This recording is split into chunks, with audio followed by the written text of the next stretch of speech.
forget what I was doing.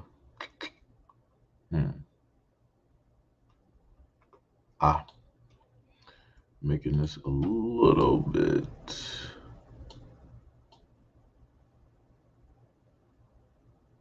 smaller so it'll actually fit directly in there. I mean, anyway it goes, it's going to not exactly clip how I want it to, which is stupid. Like, do I really have to make this even? Oh, whatever. The bottom part just won't be seen. Let me see. Let me see, transform, 90 degree, flip vertical, center the screen. Yeah. We'll just take that one. Yo, what is up? What is up? What is up? What is up? What is going on? What are you doing? Out of everywhere you could be right now, you decide to be right over here. You got all this other space.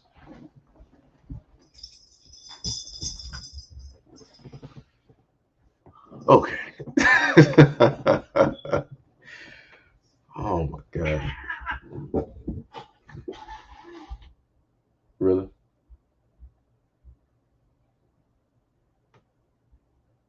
I got all the real estate in the world, and y'all decide the same spot. And you're gonna look at me like, all right.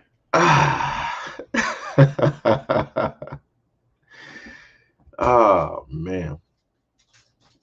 So what is going on? And of course, she decides to start playing with the receipt. Jesus Christ. All right. Yeah, nothing much. Nothing much. Just checking in, seeing how y'all doing.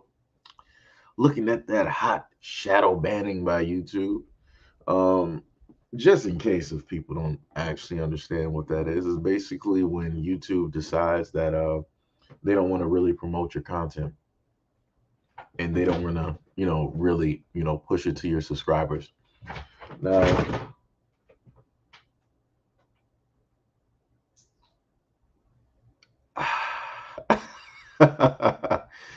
oh, wait, King said I'm in Florida. Oh, you on vacation right now. I mean, I know you're driving, but that's vacation right now. We got the man, Jakob, directly up in here. What's up, brother? What's up? What's up? What's up? We got Gail. What is going on? Who else we got? We got Joker in here. What's happening? What's happening? We got Real in here. What is going on? We got James. What is happening? So pretty much if you don't go sit yourself down somewhere. The the whole reason that a lot of you guys can't seem to wait, James Hudson said that's unfortunate. Yeah, I mean it is what it is. It's funny because if I were to go back um some time ago, you can basically see where YouTube was like, all right, we're gonna, push, your content, and whatnot. And the pushes in general, right? Case in point, this is why every single time, even though, like I said, I do technically like the fact that it's relatively like a small room, allows people to talk and different, stuff like that, get to know each other. But relatively speaking, this is the main reason why you've never seen, if I got about like 12K subscribers, this is why you've never seen um numbers over like 50 and like 40. Well, basically, let me see, for the live streams, at the most, technically on a consistent basis, I think we're able to hit 30, right?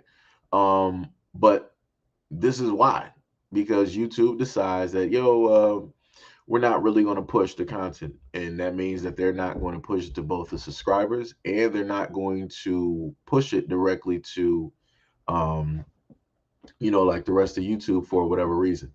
But what YouTube will decide to do is usually, I want to say usually, right? When it comes to the holiday time, when it's time for YouTube wanting to get more money, YouTube would then decide that they want to push everybody's content, right? Because that's when advertisers are pretty much like, yo, we don't really care, almost in a sense, where you put our ads. We just want them out there and we'll pay you to put those ads directly out there, right? So that's pretty much, what we're looking at this moment in time. This is yet again the reason why we only have like 8 people in here, right? Now, some people could say, like, well, maybe everybody's, not up. First of all, if you got about 12K, I can guarantee you that there's a lot of people that are up. Out of 12K people, there's a lot of people, that are up walking around because, some people got, of course, jobs. Some people are going grocery shopping. Some people are going to go check their mail, going to a doctor's visits, driving in their car right now, dropping off the, wait, no, not dropping off the kids. But yeah, actually, matter of fact, some people might be, picking up the kids from pre-K and, and different things like that. So there's a multitude of things going on at this moment in time that would actually have, you know, 1,200 people actually up. But you can't even actually really get that. Even looking at the videos that I have recently posted, that's not even really shown either. I got some videos still sitting at below 1,000, and I'm like, and that video was put up like a week ago. I'm like, huh? I'm like, how is that even possible? I'm like, that's right, YouTube, and them not wanting to put out those handy dandy notifications. So this is pretty much just a proving point, right? Whenever you hear black content creators basically say that, yo, YouTube has shadow banned me, YouTube has they're not putting out notifications and different things like that. Some people will sit up there and say, well, what can we actually do, about this? Um, I mean, the best thing to do is for you to have a social media account, which is something that I've talked to you guys before about on a different live stream, right? When I was telling you guys on, how to start your own, I guess, like, social media awareness, different things like that. And, I was telling y'all how to basically, do that. And it's by starting, like, as soon as you start a brand new channel, whatever you're doing, make sure you got all your other social media accounts directly set up along with it. So as your normal account grows, your other accounts will basically grow as well. Because I can tell you right now, what I have on both YouTube channels is not reflected on Twitter, and it's not reflected on IG as well. So even if I wanted to, like, hey, let 30K of y'all basically know, or even just for like this brand new channel here, in a sense, if we wanted to let like 2,000, 3,000, 5,000, 9,000 of you guys basically know that, hey, I just put up a video, hey, I'm going live. It ain't really happening like that because, like I said, whenever you do actually put out the information for people to go and, um, just link up to that, people don't really want to do it. So it's like, it's like, oh, well, in that sense. So you got to figure out alternative routes, in order to do, certain things. And yeah, yeah, it's very annoying. It's very annoying, especially when you love doing content, you love putting out the news, and it's like you're putting out stuff and you're spending, valuable time and energy, and you literally have, a whole nother entity, in a sense, working against you. Um, it's crazy. It's pretty crazy. Like I said, this is why I told people to, try your hand at actually, in a sense, like starting this. Like I said, politics, don't directly do that because that's like, I put it like this to, to people out there that actually want to start, like a YouTube channel. If you want to do politics, well, technically, no. I put it like this: if you want to just like do news, you can do that, right? If you're not giving your opinion or anything like that, you can easily sit up there and do that, and it'll pretty much it might be slow and steady, but it'll be stable, right? Because the commenters, the people watching, will be the ones actually giving their opinion, right? and nobody will, in a sense, be arguing in a sense back and forth with you unless they got a problem with the stories that keep consistently, showing up. But other than that, um, news could work. Like I said, if it's not opinionated. But if you have an opinion on every single story like myself, and it's not opinion with what everybody can like agree with or see, yeah, it's gonna be some problems. It's gonna be some problems. Um, but other than that, if people really wanted to like do social media and they wanted to start their own platform, you could easily do that on a variety of different topics. It's a variety of different topics out there that will make stupid money. And there's a lot of YouTube videos that actually go over some of the main topics out there that pull in the most money.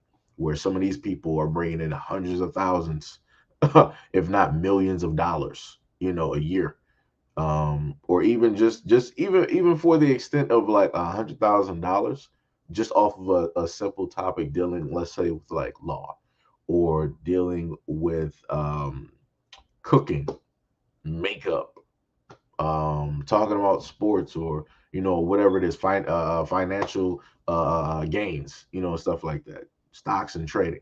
Um, for black people, if black people were to literally tap into that, 100K a year, that's life changing for a lot of black people out here. So like I said before, this is why I told people it's like, hey, you can start doing the social media. I've heard a lot of people like, no, I don't really do you know social media because information and all. I mean, I get that. I 100% get the fact of you feel that you have privacy when realistically you don't. Like if you have electronic device like a cell phone directly in your phone, if you have anything in your home that can connect directly to the internet, you have no type of privacy. All of these devices are always on. All of these devices are always listening. All of these devices are always recording. Your TV is a smart TV. It's always on. It has a microphone. It can listen to you, right? It can hear everything. And like I said, we don't know where all of that information directly goes. We don't know directly what the information is being used for unless the companies themselves come out and, decide to be truthfully honest. And a lot of them aren't. It would take for you to actually sue them in order to get the information on where is all of this, being kept and what is it being used for. Like I said, all of this stuff is being used to, program AI to make it smarter, to make it more human-like, right? So, that's pretty much where all of that is being used for. Like I said, if people don't pay attention, like I said, art imitates life, life imitates art.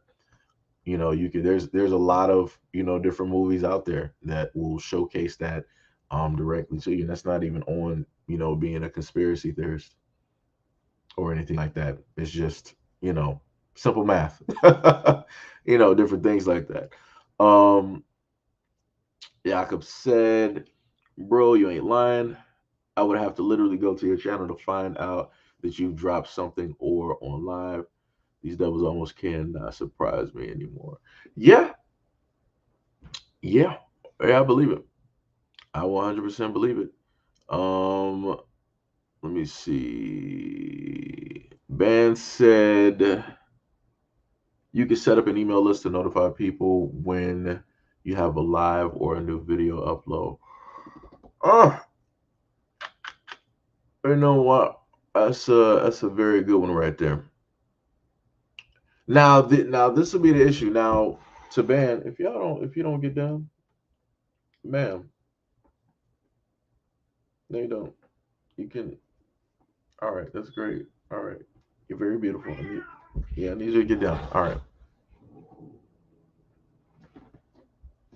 if y'all don't, whatever. All right, so the whole other issue with that is the whole thing of having to get that out to people continuously. Now, I can put that in videos, right? So that at least the people seeing it, bam, they'll easily be able to, know where it is, type in information or click the link and different things like that. But the problem is what I've learned by going through social media is that whenever you ask people, right, and I'm talking about as nice as possible, whenever you ask people to just like do one thing, people don't listen.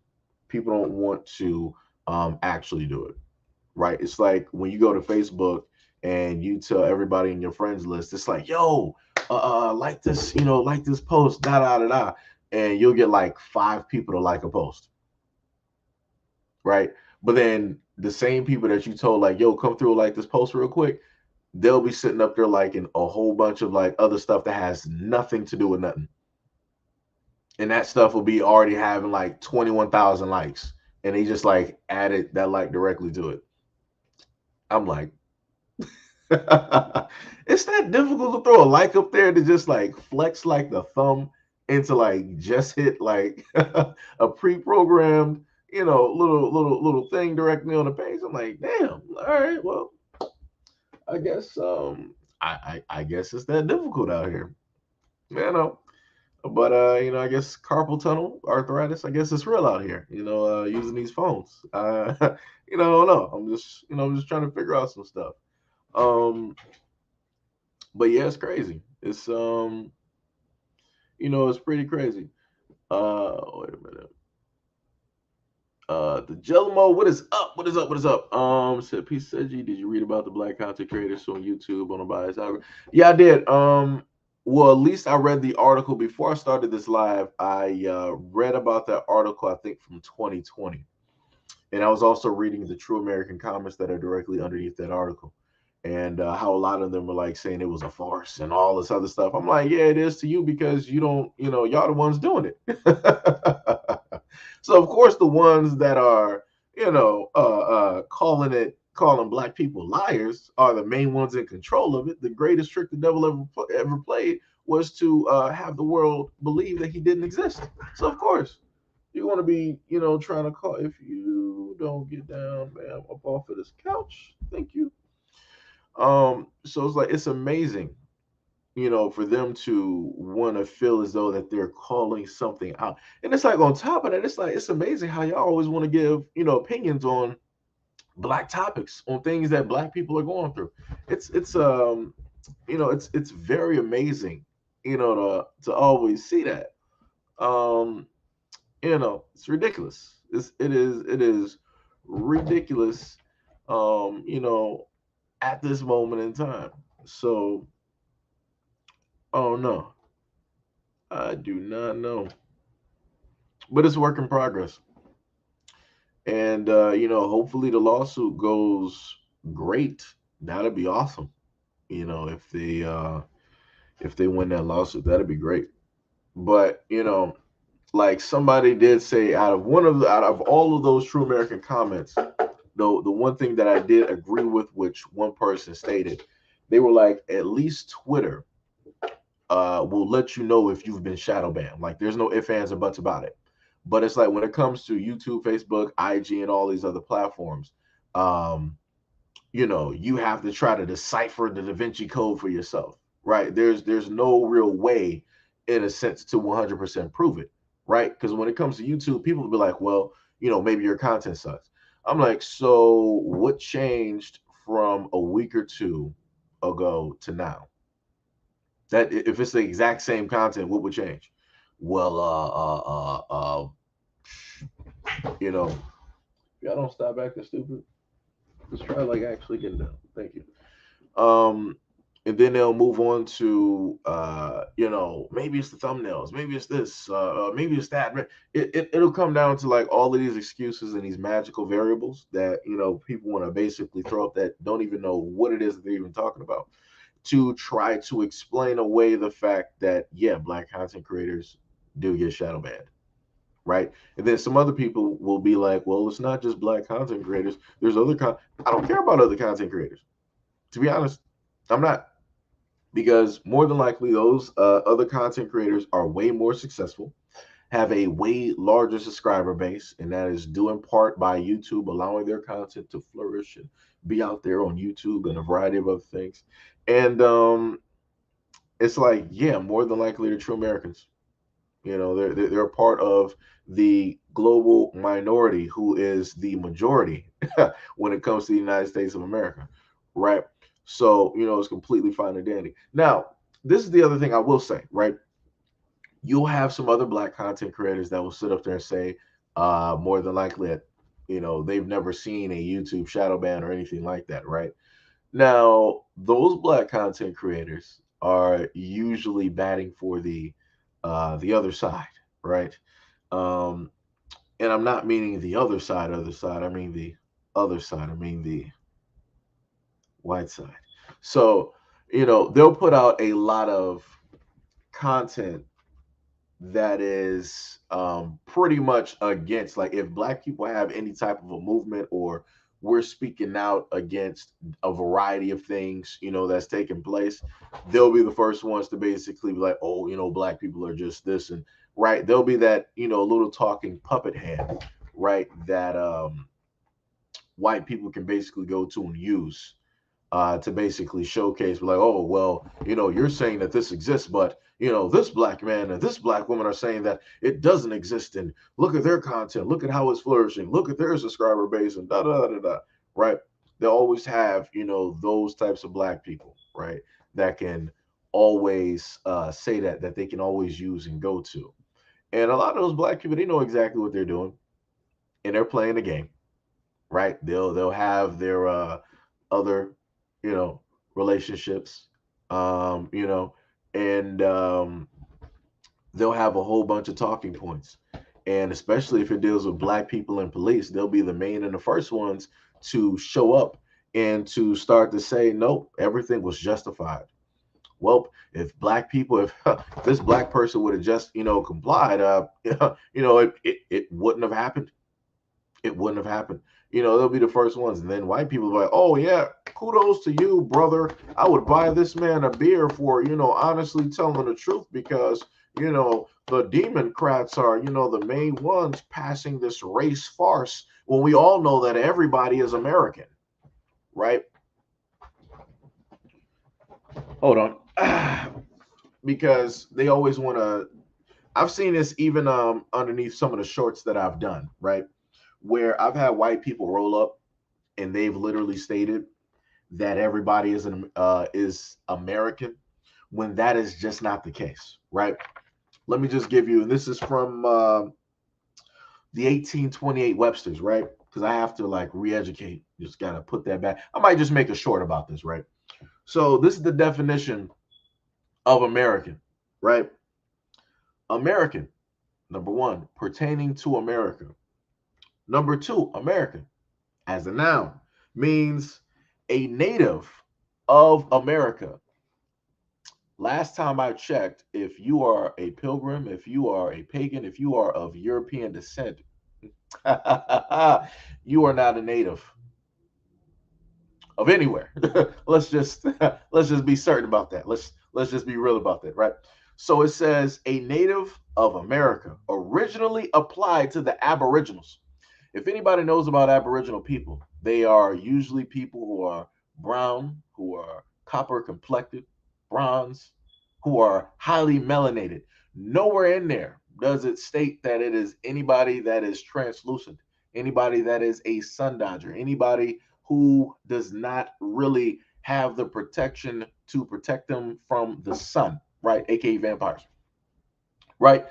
A Native American originally, I'm sorry, a native of America originally applied to the Aboriginals or coppered colored races.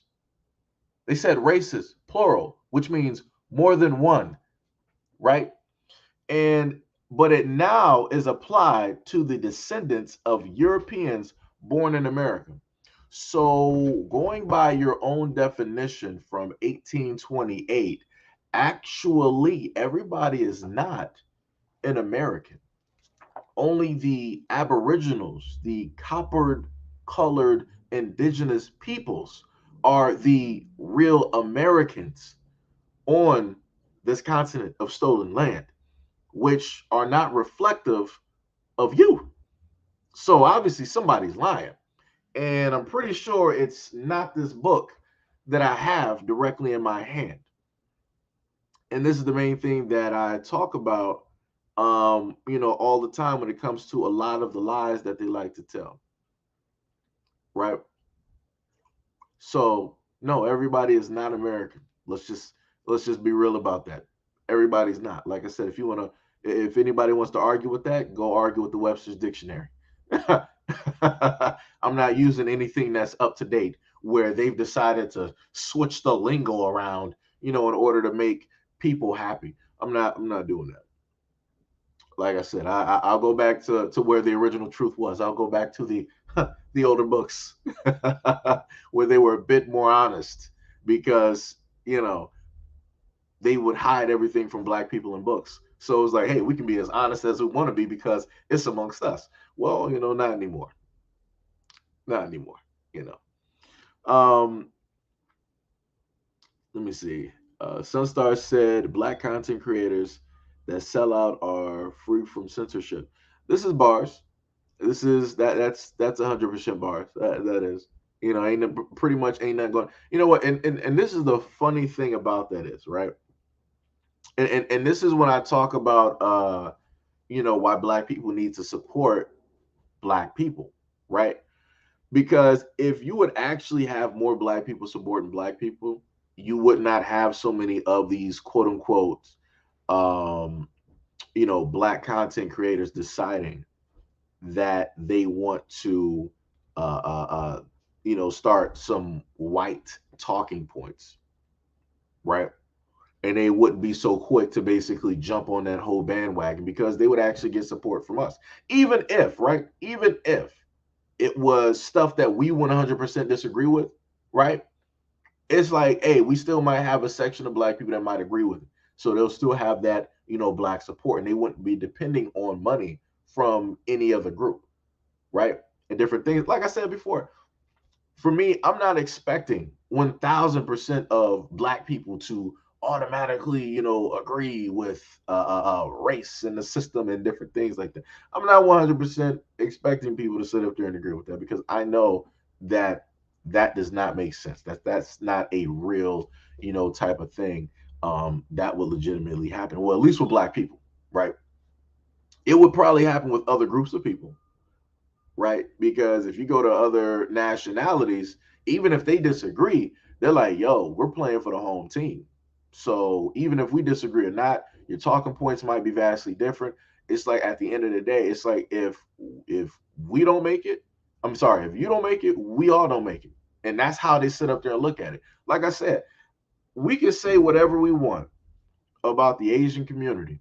But the one thing that you cannot sit up here and say is that the Asian community don't support their own because they do. Wrong or right, they will 100% support their own people. And like I said, I admire that. I'm not even going to sit up there and hold you up. I don't even care how that sounds because it's a shame that black people, out of everything that we went through, and of course, people can give the excuses of, oh, well, we went through slavery and, mentally we're not all there. And I'm like, I get that. I get that. But so how long are we going to sit up there and like use that for an excuse though? I'm like, if we realize what the problem is, then start fixing the problem. Don't keep doing the exact same things, giving the exact same excuses, expecting some type of change. That's not how that works. It's like once you identify and realize a problem, now you start implementing a plan in order to fix that problem. But it's like when it comes to black people, it's like, yeah, we went through this, we went through that. That's why we don't, we suffer from colorism, texturism, racism, supremacy, and all of this. We got attacks from all sides, and that's great. I understand that. I've touched on a few of those topics. But at the end of the day, we should still be supporting black people, which we aren't. Which we aren't. Right? That's why I have to have these conversations. This is why I end up doing this, during these lives. Right? Because like I said before, I would have rather, right? I would rather my support come from my people versus it coming from or depending on anybody else. Because at least if I'm supported by my people that I'm going to directly speak for my people. Like I said, I can't, Case in point, how I sit up there and talk versus how other people that are supported by, other entities, look at how they talk. It's a vastly different thing, right? It's already a prepackaged deal. The talking points are, already there. They already know what pretty much they're going to sit up there and say, how they're going to sit up there and narrate and direct it. Me, I'm pretty much like freehand. It's like, it is what it is. However I'm feeling is however I'm feeling. If people end up getting, hurt, feeling a certain type of way, chances are you'll see it directly in the comment section. You'll see it. And, you know, like I said, I don't know what to sit up there and tell people. James Hudson said, "Hey, like I said, he's playing a very great game, and he's winning. That's the most that I can sit up there and say. You know, I'll put it like this: at the end of the day, regardless on if I disagree with the tactics and the things that um black people are basically doing here on YouTube, they're making money at the end of the day. I might not agree with the strategy. I might not agree with everything that is being said on an everyday basis, and especially if it's against black people. But they're winning. They're making money at the end of the day. So it's like I'm not the making money part. I'm not even mad about that.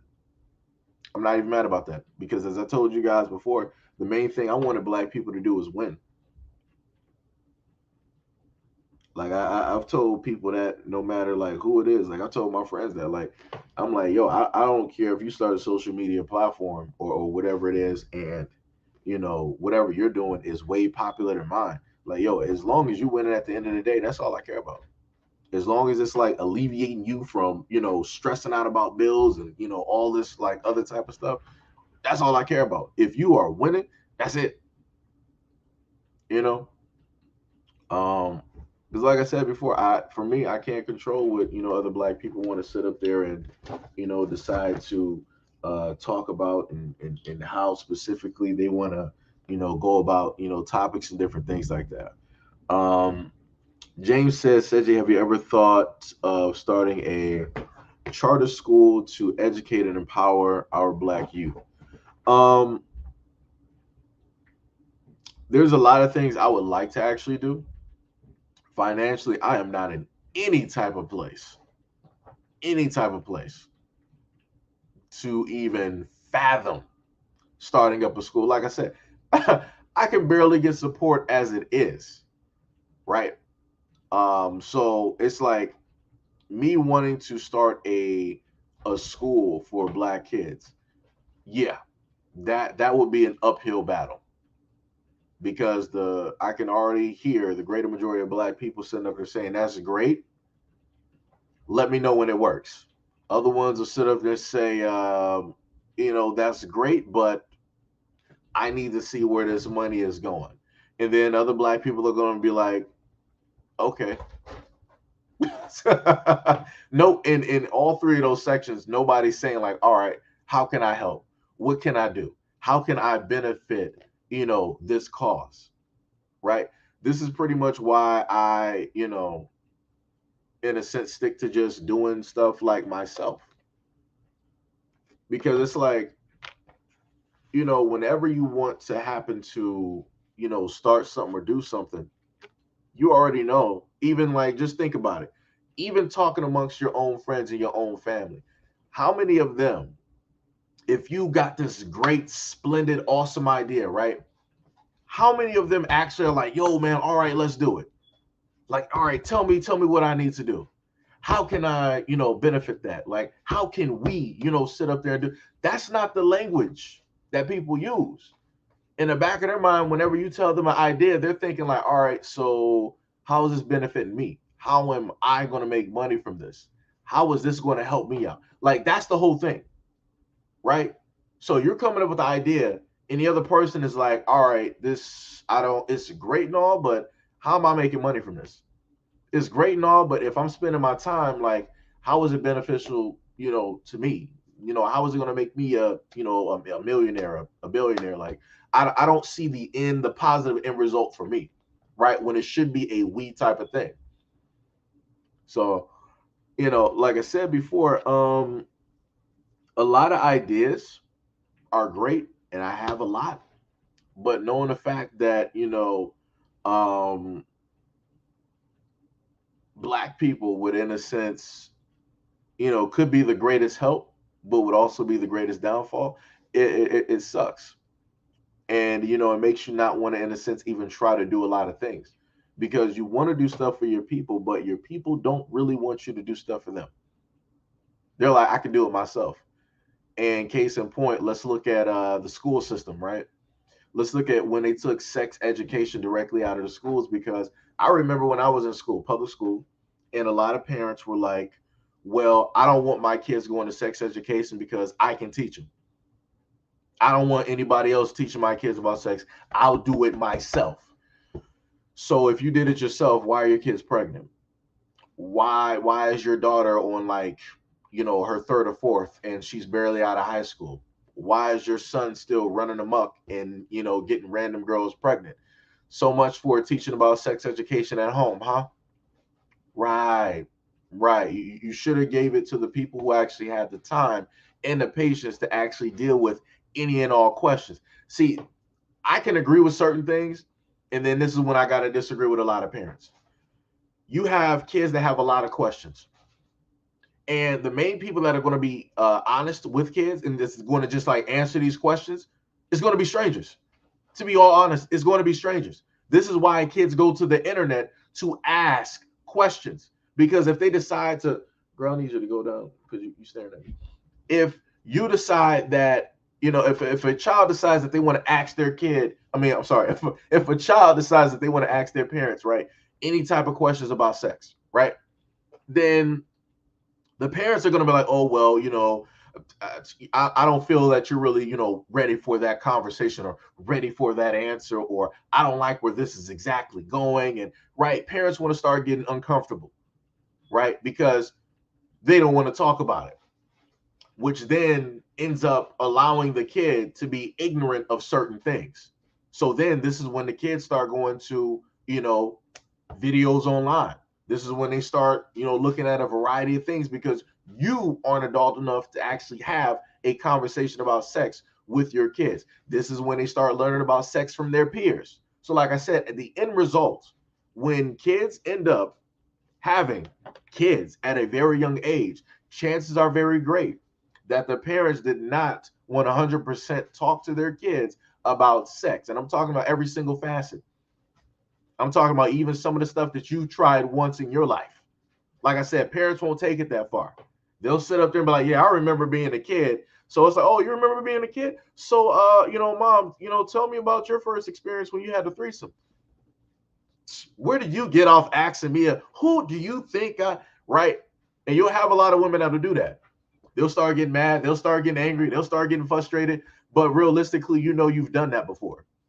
You've done that before at least once or a multitude of times. But when your daughter is asking you honestly about this question, you want to get up in arms. You want to feel like somebody offended you, as if somebody's attacking your character. It's a simple question. Mind you, if that same child, right, that teenager, was to sit up there and just ask another adult woman, she would just honestly answer the question because she wants her to basically know. She wants her to understand that experience of like, yo, maybe this is something that you want to do. Maybe this is something that you might not really want to do. These are the positives. These are the negatives. This is how you will be seen. And this is the other stuff that you probably have to sit up there and manage mentally by yourself and stuff. Right? Strangers are going to be more honest than parents. And that's just the fact. Nobody's going to prove me wrong on that. You're just not. Like I said, this is what the internet is for. So regardless on if you're going to tell me at this moment in time as I'm talking that, yo, I'm honest with my kids, I tell them that's great that you, as a variable out of this whole world of about 7 billion people, is great that you have that conversation. But to counter that, I got the internet. If I were to go to Quora right now and basically pose that question, I would get 100 different answers. Versus if I want to poll parents about, them and their experiences, and if they've talked to their kids about that, there'll be a lot of parents that will say, no, that's none of my kids' business. Why would I talk to them about that? They're not adults enough for that conversation. Even if they were adults, I'm still not having that conversation because they don't need to know that. And this is why your kids end up being pregnant at young ages. Like I said before, it's crazy. It's crazy. Like like I said, I don't know what to sit up here and tell people directly out here when it comes to information and putting a lot of stuff out here. But I can tell you the school system is 100% a pure a pure clear cut example of what happens when information is not given. It is not allowed to be given. And that's just dealing with sex.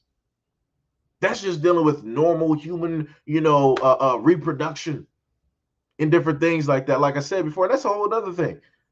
You got a lot of parents out here that won't even allow the schools to even teach their children about reproduction. But a lot of parents, especially some women out here, don't even know how their own reproductive organs work. They won't even allow the schools to even teach their daughters about hygiene. And there's a lot of women out here, who don't even really know about hygiene. So, like I said before, it's a very sad sight directly out here when it comes to a variety of these things. It's a very, very sad sight. Um, let me see. Oh yeah, my bad. That was back to what's the name's question. I'm sitting up here. I'm flying off the handle real quick. Let me see. Where did you go? Yeah, that was to let me just highlight that so people know what I'm talking about. That was to James Hudson's question when he asked me about starting like a charter school and different things of that nature. So basically going through the whole thing of dealing with Black people, the community in general, dealing with the support there, dealing with the lack of support that would initially take place, dealing with the overabundance of questions, and then also the same within those questions, the lack of actual action and support from Black people, and then dealing with a variety of information that parents don't want their kids to know because they say that they can teach them better than the actual educators, but realistically, parents are closed off, right? Parents are in their emotions, they're in their feelings when they're talking to their kids, right? So you know, there's that. Let me see. Stacey Dash can't get work after selling out. Hey, that's on her. That's her fault. Um, Nikki's Happy Place said you could get a group of families to start small. Yeah, yeah. You could. You could. But normally when you get family, what do they always sit up there and tell you? Family and business, family and money don't mix. So, if you have a disagreement with family, are they going to be the type of people to still have that disagreement with you and still do the job? Right? Are they going to be the type of people to, want to still be a teacher and they're not, really getting paid that much? Or they got to do it for free? Because, like I said, I don't got money to pay anybody. I don't got money to pay anybody. Anything that I get, all of that goes towards bills. Why y'all think y'all still see me SEIJIHITO directly up here? I got the hoodie and everything. Why do you think that is? Because a brother sitting up there putting money towards bills, trying to sit up there and keep everything afloat. Like I said, everything comes down to support. And in order for, let's say, in order for me, right, to have a charter school, you would need selfless individuals out there that know what the goal is, that understands like, yo, this is of the utmost importance, right? This is something that we have to, sit up there and do as a people for the betterment of our people, for the betterment of the community. And you don't really have a lot of selfless people out there. You don't. Now, in the Black community, you got a lot of Black people that would give to strangers who don't look Black versus giving to strangers who do look Black, right? because black people will come through. They'll be like, oh, well, I've had family that, well, I've had friends that, I've had black strangers that, they'll have all of these excuses as to why it is, that they don't want to be beneficial and help out black people because of certain ways that they've been mistreated and different things like that. But let it be somebody white. They'll be like, oh, the system, yeah, they mess us up. The police, yeah, they mess us up. The medical, yeah, they mess us up. The court systems, yeah, they mess us up. But I saw that white guy just on the streets, and something pulled at my heartstrings. And I knew that he was addicted to meth, but I just had to sit up there and give him a couple of dollars. And now that dude is strung out in the alley, on his last breath. But you did the right thing. You helped him out versus helping out your family and trying to educate the community and trying to improve certain things, right? So like I said before, it's a back and forth battle, that would end up taking place.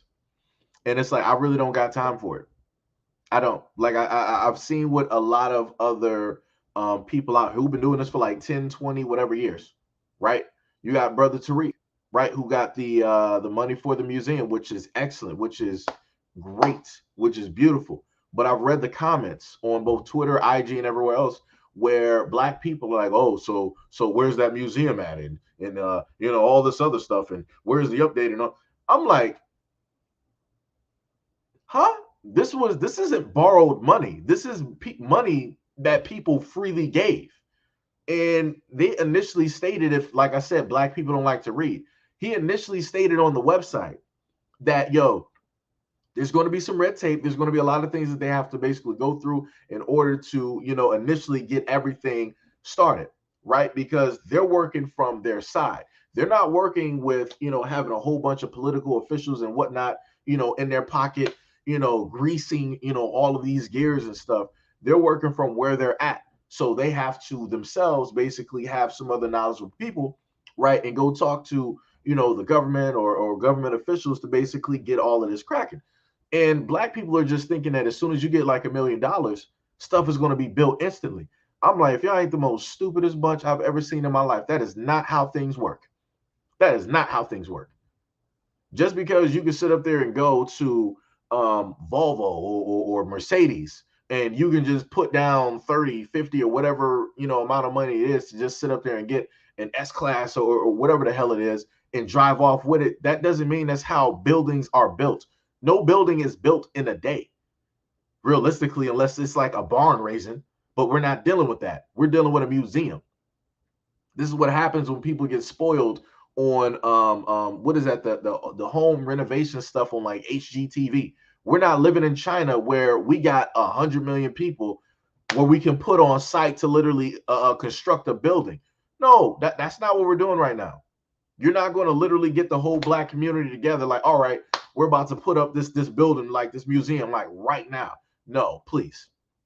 And I'm going to be honest with you. If you want this building like built in a day, you can sit up there and get some brothers who are Mexican. They will sit up there. They'll be on it.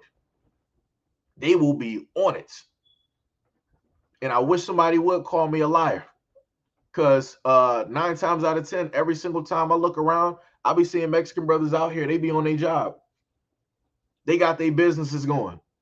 They sitting up there putting in friends and family and whoever else, somebody that might just came across that ain't even supposed to be here. The brother's getting paid. He working.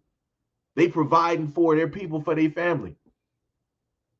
Like I said before, like I said, I'm just being honest. If Tariq really wanted that building to be constructed, sit up there. You can hire like a whole bunch of Mexican brothers, and they'll sit up there and get that constructed. The interior and everything will be looking ridiculous. It will look ridiculous. Like the craftsmanship is crazy. I wish I could sit up there and say that about the black community. I wish I could.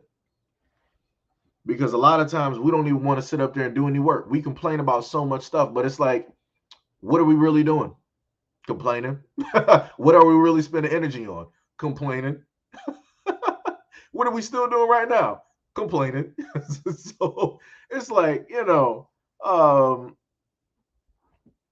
it's ridiculous, right? So you got the Jelmo. What is up? Said, what's the biggest obstacle to starting an independent black version of YouTube? Is it cost of servers? Cost of, it will be everything. It will be everything.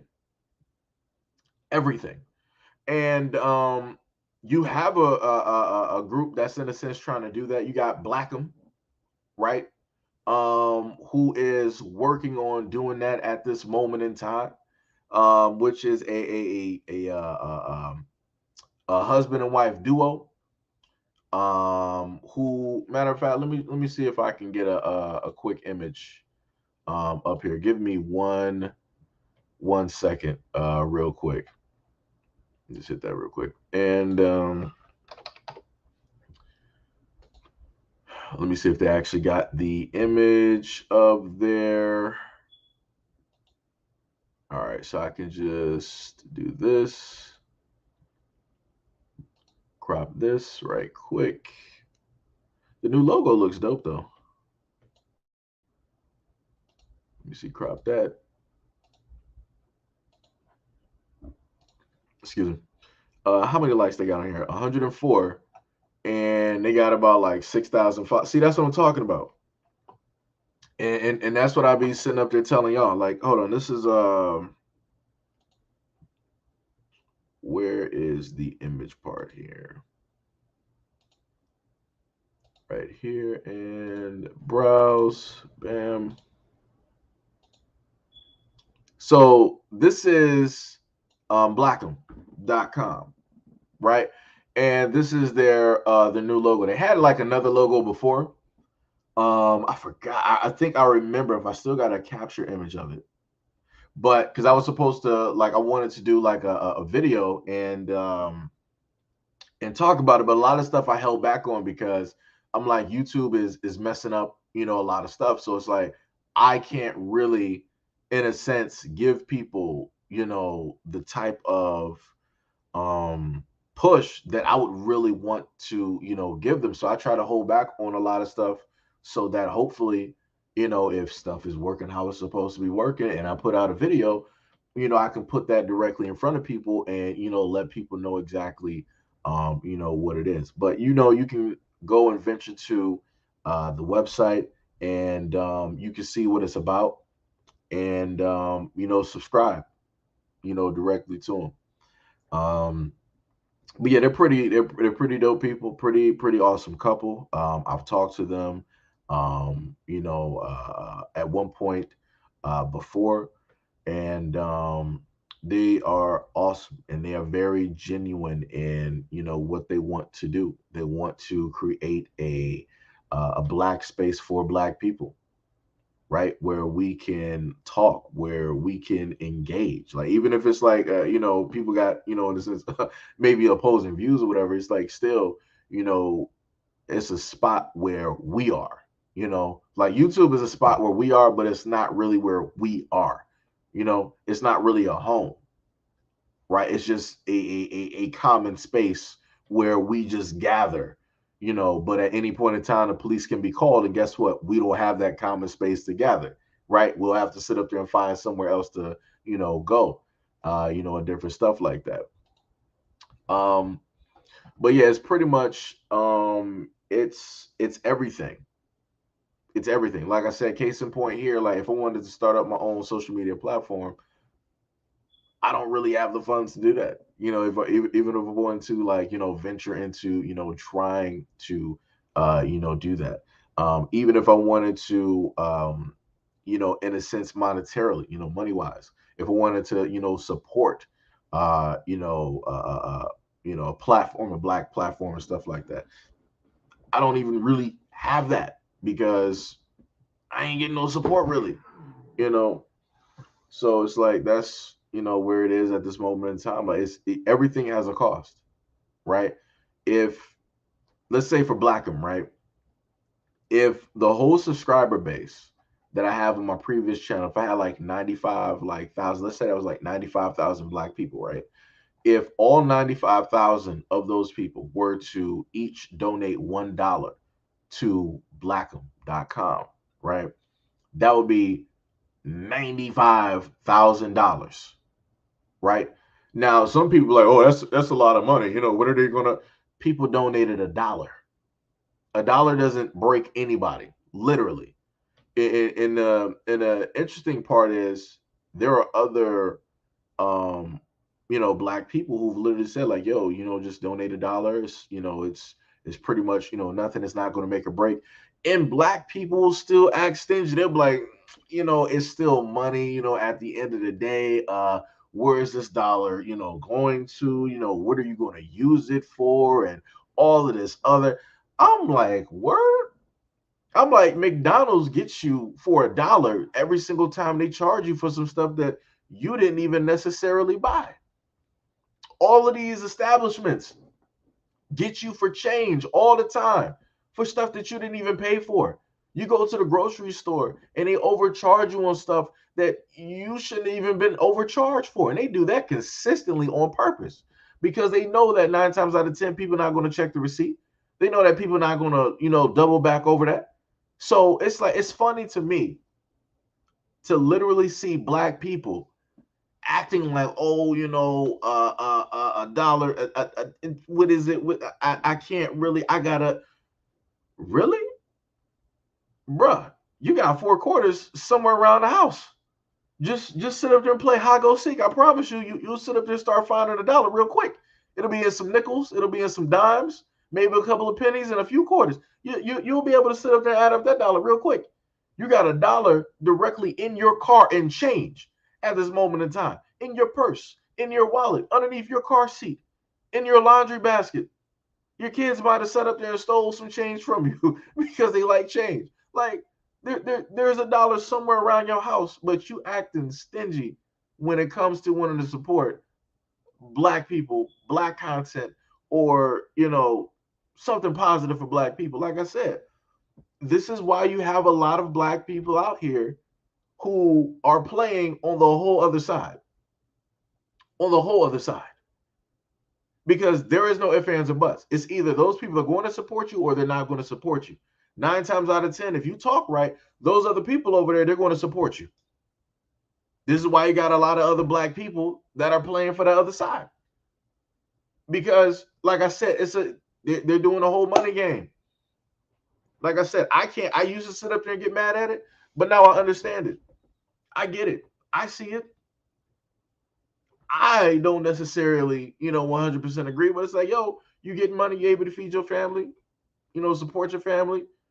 You might be putting your nieces and nephews through school with that. All right. It's whatever it is. It's whatever it is. You know. Let me see. I'm trying to catch up to let me go back down. What is it? Yo, Mr. Green Beans. What is up? Much love and appreciation for the $5 donation. He said good to see you. Brother Hito came in late. Nah, you ain't pretty much you ain't late. You ain't late. Technically I'm late because I thought about doing this live stream some hours ago. Let me roll back up here. Try to catch these comments. What about Biden? Consider getting rid of reparations. Oh yeah, I saw that. When Biden is going to sit up there and give money to separated families when black people have been separated from their families for generations. Yeah, yo, like I said before, I didn't vote for him, and I told people that. I had a whole bunch of people getting on me on Twitter. It's like, oh, why wouldn't you vote and why wouldn't you do this and all of this other stuff? And I told people, regardless of if I vote or not, it was still going to happen. Whoever they want to put in office, they were still going to put in office. My vote didn't matter. Like I said, case proven. Biden still got put in office without me sitting up there voting with the other black people that were out there. And Biden was like, yeah, and to this day, black people stayed behind me. All the black people, yeah, ha, ha, ha, ha. Black people just all cheery because a white man gave them some type of hype, some type of energy, just a little bit of something. Black people just sitting up there cheering, yeah, that's my Biden. Okay. And we see what happened there, huh? Yeah. Yep. Like I said, I didn't vote for him. So anything that basically took place here, it is not on my hands. Not at all. Because I told people a multitude of times, regardless of whatever black people want to sit up there and say to me about voting, and they tried to do the whole guilt trip, well, you know, your ancestors and your grandparents. And like I said, voting is a choice. I can make choices every single day. You might make some choices that I might not necessarily agree with, but that is your choice to sit up there and make that undesirable choice that I wouldn't necessarily make. So, like I said, if I sit up there and say that, yo, for the presidential election, I don't see a point in me voting because the electoral colleges are the main ones that got the power. Their votes are the main ones that count. And can't nobody tell me different because it was the electoral colleges after everything took place in January. It was the electoral colleges that were like, you know what? We're going to put an end to all of this and we're going to let you know who the real winner is. The electoral colleges state that it is Biden. Drop the mic. Look at that. Electoral colleges told you who it was. Huh? Okay. Like I said, and I told people this: if you want to do anything, vote locally. Vote for somebody who you can actually visibly see. Presidential election don't even really matter. I'm just gonna be honest. That's just a talking head. That is the front man for the government. The government is the real president. They're the ones that can really say yes or no. Right? The president has a little bit of power, but the government has the real power. They're the ones that sit up there and pass a lot of the laws where, you know, black people weren't able to do certain things and black people get jailed and imprisoned and privatized prison populations and all of this other stuff. They're the ones that allow your kids to still continuously get attacked by all of these individuals who decide that they want to go after your children, right? That's the government. It's not the president that allows that. It's the government. Like I said, the president is the front man. He's the talking head. He's not. He's just a spokesperson for all intents and purposes. If people don't really realize it or not, the president is a spokesperson. That's all it is. He's a spokesperson for a company. America is a company. That's what it is, right? America, America, the company. Just it's a business at the end of the day. They're proving that to you with the jail and the prison systems. It's a business at the end of the day. Whenever your kids enter and exit out of school and they have count day, where the school system gets 5, 6, or whatever thousands of dollars per each head of student, and they really try to make sure your kids are going to be there. Oh, we're going to have a musical artist there. We're going to have tons of engagement. Your kids can play video games. Your kids can do this. They can talk on their phones. They can bring their own lunches. Count day, they'll make sure to have your kids there. For count day, the school will pressure you to have your kids there. If your kids aren't there on count day, it's like, oh, we might have to look into why that family didn't have that child there. Not like we really care, but they missed out on count day, so we missed out on a few grand. So we need to know why wasn't that child there. Like I said, people don't even understand. It's a whole. America's a corporation. It's a business. It ain't no land of the free. It's the land of the corporate and greedy. That's all it is at the end of the day. That's America. For all being honest, that is America. But people want to sit up there and go on these. Oh, but we got the Constitution. We got this. We got.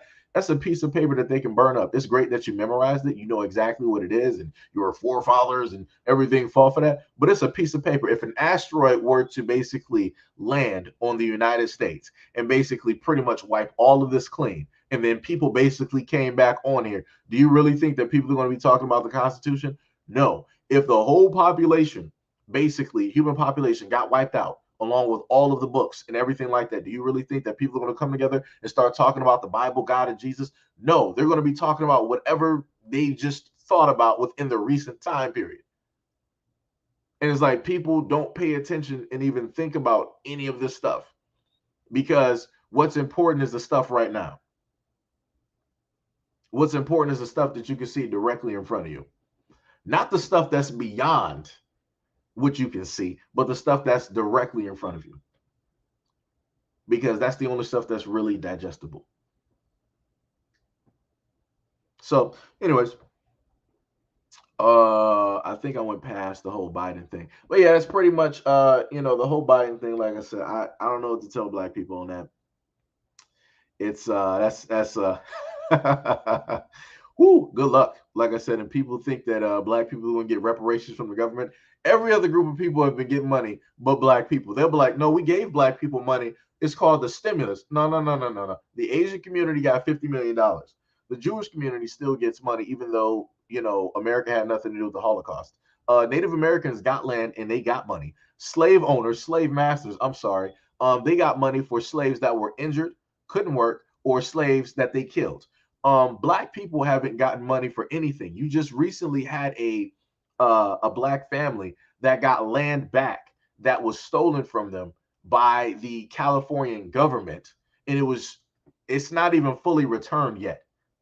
They're still trying to, we got to figure out all of these nuances and these little things. You don't got to figure out nothing. Give them back their stuff. You are just trying to take as much time as possible so that you can figure out how to damage that land so that it's not going to be worth what it should be worth and what it should be valued at. That's what you're trying to figure out.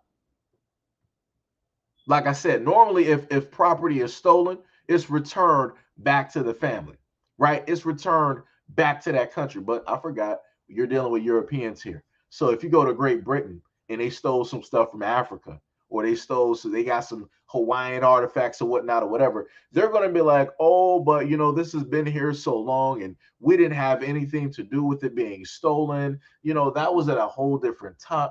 They'll tell you every single thing in order not to give you back your stuff. The Queen of England has what is it called? The Star of Africa, and they said it was valued. It's inside of her staff, right? It's the largest cut diamond. That is, I guess that was from Africa. That it's on the face of the planet, which I'm going to assume is a lie. But it's valued. That giant diamond that she has in her staff, I think they said it's valued at about like $400 to $500 million. So this woman is literally walking around with a staff that's worth $400 to $500 million, and all she does is wave all day.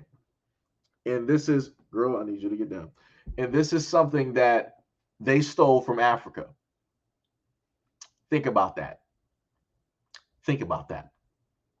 Now just think that diamond is worth 400 to 500 million. Just think about all the other stuff, all the other artifacts that they took from Africa that they have over there in Europe and all of their museums and all of these other things. Think about the value of all of that stuff. Think about all the tombs. Think about the mummies. Think about all of the hieroglyphics that they also took as well. This is why a lot of those explorers were sitting up there dying, because they weren't supposed to be there. The people who created those tombs knew that more than likely one day somebody was going to come through and try to enter and steal some stuff. So we're like, you know what? We got you. We're going to set some traps. We're going to, have some snakes and pitfalls and all of this other stuff, sand tombs. We're going to have a variety of things to basically get you. The one thing that they didn't think about was bacteria. They didn't sit up there and foresee that these tombs that have been encased, airtight, and locked up would have ancient bacteria directly within them. So as soon as those explorers came in there, they were automatically hit and they started falling out, passing out, dying. Like I said, that's where greed will get you. That's what greed will get you. And at the end of the day, greed is going to be the main thing that's going to take them out. I promise you that. I done seen it time and time again. Like I said, the pharmaceutical industry, yeah, they're supposed to be curing the common cold. They're supposed to sit up there and cure a lot of things, including cancer and different stuff like that. But everything is about money. Nobody's going to tell me how is it possible that these organizations can get hundreds of millions, if not billions, if not hundreds of billions of dollars, and you still don't got a cure? Little Timmy down the street is still going through chemotherapy. Little Susie is, back, out of remission. Like it's a variety of things going down, but yet you ain't cure nothing. The main thing that you do is basically break down the cancer, and the particles of that cancer are spread throughout the body. So now those radical cancer cells are going to be sitting up there infecting other areas like a ticking time bomb. It just matters when it's going to happen. So this is when people are like, all right, yeah, I don't have cancer here anymore. I'm in remission. And then they come back and then they'll be like, yeah, your cancer is moved. It's now here. I wonder how that happened. I wonder how that happened. Like I said, the medical industry is not here to fix anything. It does a lot of wizardry and sorcery in order to elongate illnesses, in order for you to come back. Go ask a doctor, honestly, would, if he had a pill to cure everything, would he allow that pill to be out? Ask him that. If they're honest, they're going to sit up there and say no. And they'll say no because they know that that'll be the end of their career. Everything that they worked so hard for, that they decided to sit up there and learn, everything is gone like that with one pill. They don't want that, because now they're like, how am I going to make money? How am I going to pay my bills? How am I going to, how am I going to do this? How am I going? It's about money at the end of the day. This is why they sit up there, and when you go to hospitals, they give you a whole bunch of medication, because the medication they subscribe and give to you, they get kickbacks from that. They get shares from that. That's all that is. I'm pretty sure I completely went off the rails right there. Let me keep rolling through these comments here. Nikki said he could do a summer school. People pay to get some free time. He could educate them on ways to build fantastic futures and change the cycle. I mean, that's also a possibility. But, as I said before, it would then come down to the parents. And different things of that nature. Like I said, at the end of the day, it will still come down to Black people wanting to support it and wanting to actually have it happen. 9 times out of 10, you'll have Black people that'll be like, yeah, I would love and I do want this to happen. But then Black people are the same ones that destroy it. Can't nobody prove me wrong on that. I done seen it time and time again. Anytime, whenever you have somebody Black that wants to do something positive for the Black community, it starts off great and then it gets destroyed by our own people. Case in point, the Black Panther Party. That was dismantled and destroyed. Yeah, the government was behind it, but a Black man had his hand in basically allowed all of that to take place. And then that same Black man decided to later on commit suicide. Why commit suicide? Deal with the fact that you were the one, because you were selfish and you thought about yourself and you thought about that money. You were the one that dismantled something that could have very easily changed not only the Black community, but America.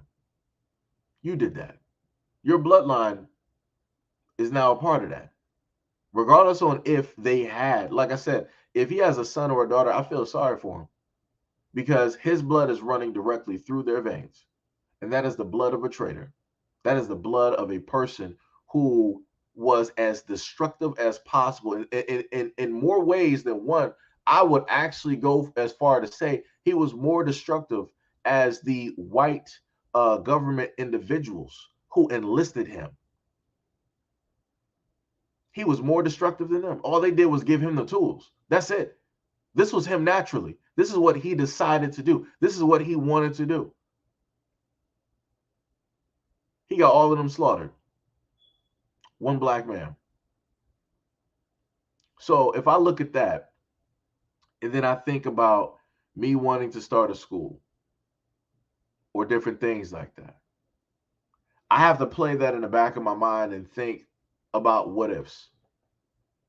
I have to think about how Black people would potentially come directly at me. Like I said, at the end of the day, the funniest thing is I can talk about the system. I can talk about the supremacy and all of those things, right?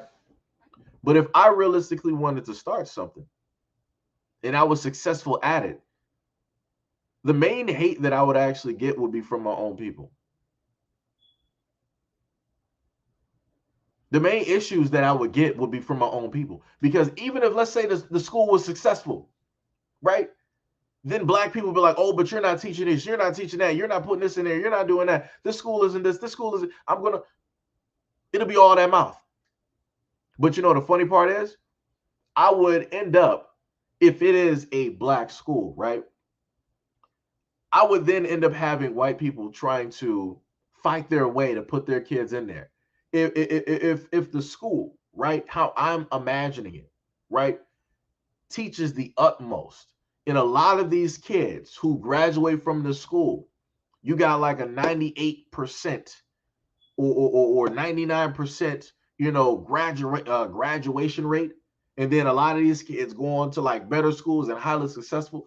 I would then start having, white people trying to move into the communities so that they can put their kids directly into those schools, fighting to get their kids into those schools, knowing that their kids not black. Like I said, I would have white people fighting to get their kids into that school, and I would have black people fighting me on the education and threatening to take their kids out.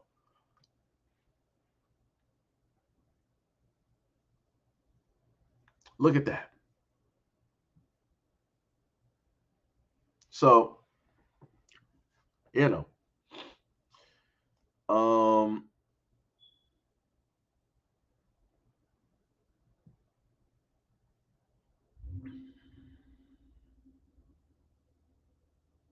let me see. Dunkin' Donuts can be put up in a day though, which is one of our other contracts. Um, let me see. The black community needs to focus our efforts on learning different means of wealth creation. Um, I've talked about that. I've mentioned and talked about that before. The problem with that is, for God's trumpet, well, I'm sorry, they stated that the black community needs to focus our efforts on learning different means of wealth creation and steering our culture away from wasting money. I've talked about that before, along with other content creators, but I can only speak for myself at this moment in time. The moment in time that I start talking about that, or I've mentioned that, this is when you have some of those hidden few, right, that will decide to start speaking up. They'll be like, "Well, are you a financial analyst? What do you know about finances? What degree do you have in investing and all of these? What information? What education background?" Magically, you got to have a degree in order to start talking about, not wasting money. In order to tell people how to create wealth, magically you got to have a degree. Magically, you got to go to a white school in order for people to actually believe you. But the funny thing is, even if you are a financial advisor and you have these degrees to back up everything that you're saying, then people want to be like, "Oh, okay, that's great. You went to a school, but specifically, what school did you go to? Who taught at this school? Where is the school located? What state? What is the graduation rate?" They'll start bringing up all of these other things. It'll be deflectionary tactics. Deflectionary tactics.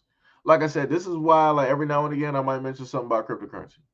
Every now and again, I might mention how to, invest and do a variety of things. Like I told people before, I've had black people argue with me and tell me, like, "Yo, cryptocurrency, that's the mark of the beast. That's the devil. That's the devil. That's the mark of the beast." But I'm like, last time I checked when I went to church, they said money was the root of all evil. So if money is the root of all evil, why does the church keep asking for it? Kill them. I would love anybody who was of the Bible and the church to answer that question for me. Why is it, if money is the root of all evil, right? Because we're talking about, cryptocurrency, because a lot of black people wanted to be like, "Yo, cryptocurrency, that's the mark of the beast, it's the devil, it's that, it's this." Fine, I got you. So if normal money, normal physical money, which on the back of that dollar it says, "In God we trust." First of all, who is we? Second of all, what God are you talking about? Right? But anyways, that's on the back of the dollar bill, right? That's on the back of your money that you use every single day, right? It's the root of all evil, but it's a necessary evil because we have to, buy, sell things, and pay bills and different stuff, because that's the way that the system is basically built, right? So if money is the root of all evil, why do churches keep asking for it? Why do they ask you to donate in money? Why do they ask you to tithe? Why not sit up there and ask people? It's like, if money is the root of all evil, then why not tell people to use gold and silver? Why not tell people to donate that way instead of using money? Like I said before, black people logic, though. This is why black people can't get nowhere. This is why black people can't get nowhere. It's like Black people always talking about like, yo, we're gonna make it, we're gonna do this, we're gonna do that. How are you going to do anything if you don't have the funds? How? How? Realistically, you need money to virtually do every single thing out here. I mean, unless you're living in a box. I mean, but even then, let's say if you're in California, you're living in a box, guess what? You're going to get arrested. Now you're in jail. You don't have the money to sit up there and get yourself out of jail. So guess what? You're going to be staying there for a very, very, very, very, very long time. As long as they want you to stay there, as long as it is deemed feasible that they can make money directly off of you, they're going to keep you there. So that's my response to like God's trumpet.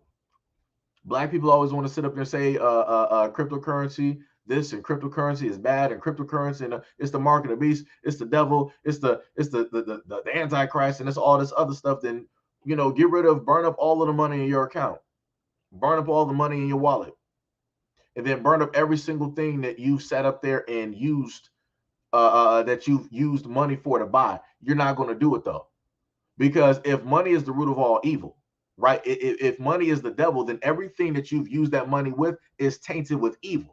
It is of the devil because it was not bought in good means. It was not bought with godlike money. It was not bought in gold and silver. It wasn't bought with the natural resources that God placed directly on this earth for man to sit up there and use. If we want to sit up there and be real about stuff and people want to start, Bible and all this other stuff, let's start there. But I promise you, anybody who talks all of this Bible type stuff, I promise you, any of the black people out there, you're not going to burn up all of the stuff that you done bought money with. And you're going to be like, well, that's just nonsensical. Well, the logic that money is the root of all evil is nonsensical too. You're not going to say one thing is evil, but then you use it for a good purpose, so that thing isn't evil.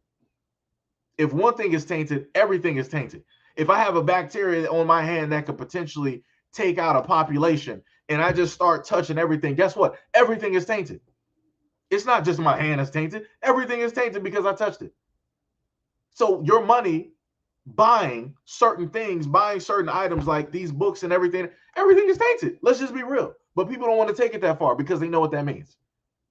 This is why I sit up there and say that black people are very selective in the things that they want to sit up there and believe in. If black people really wanted to believe in the Bible, then you would be living the strictest of lives.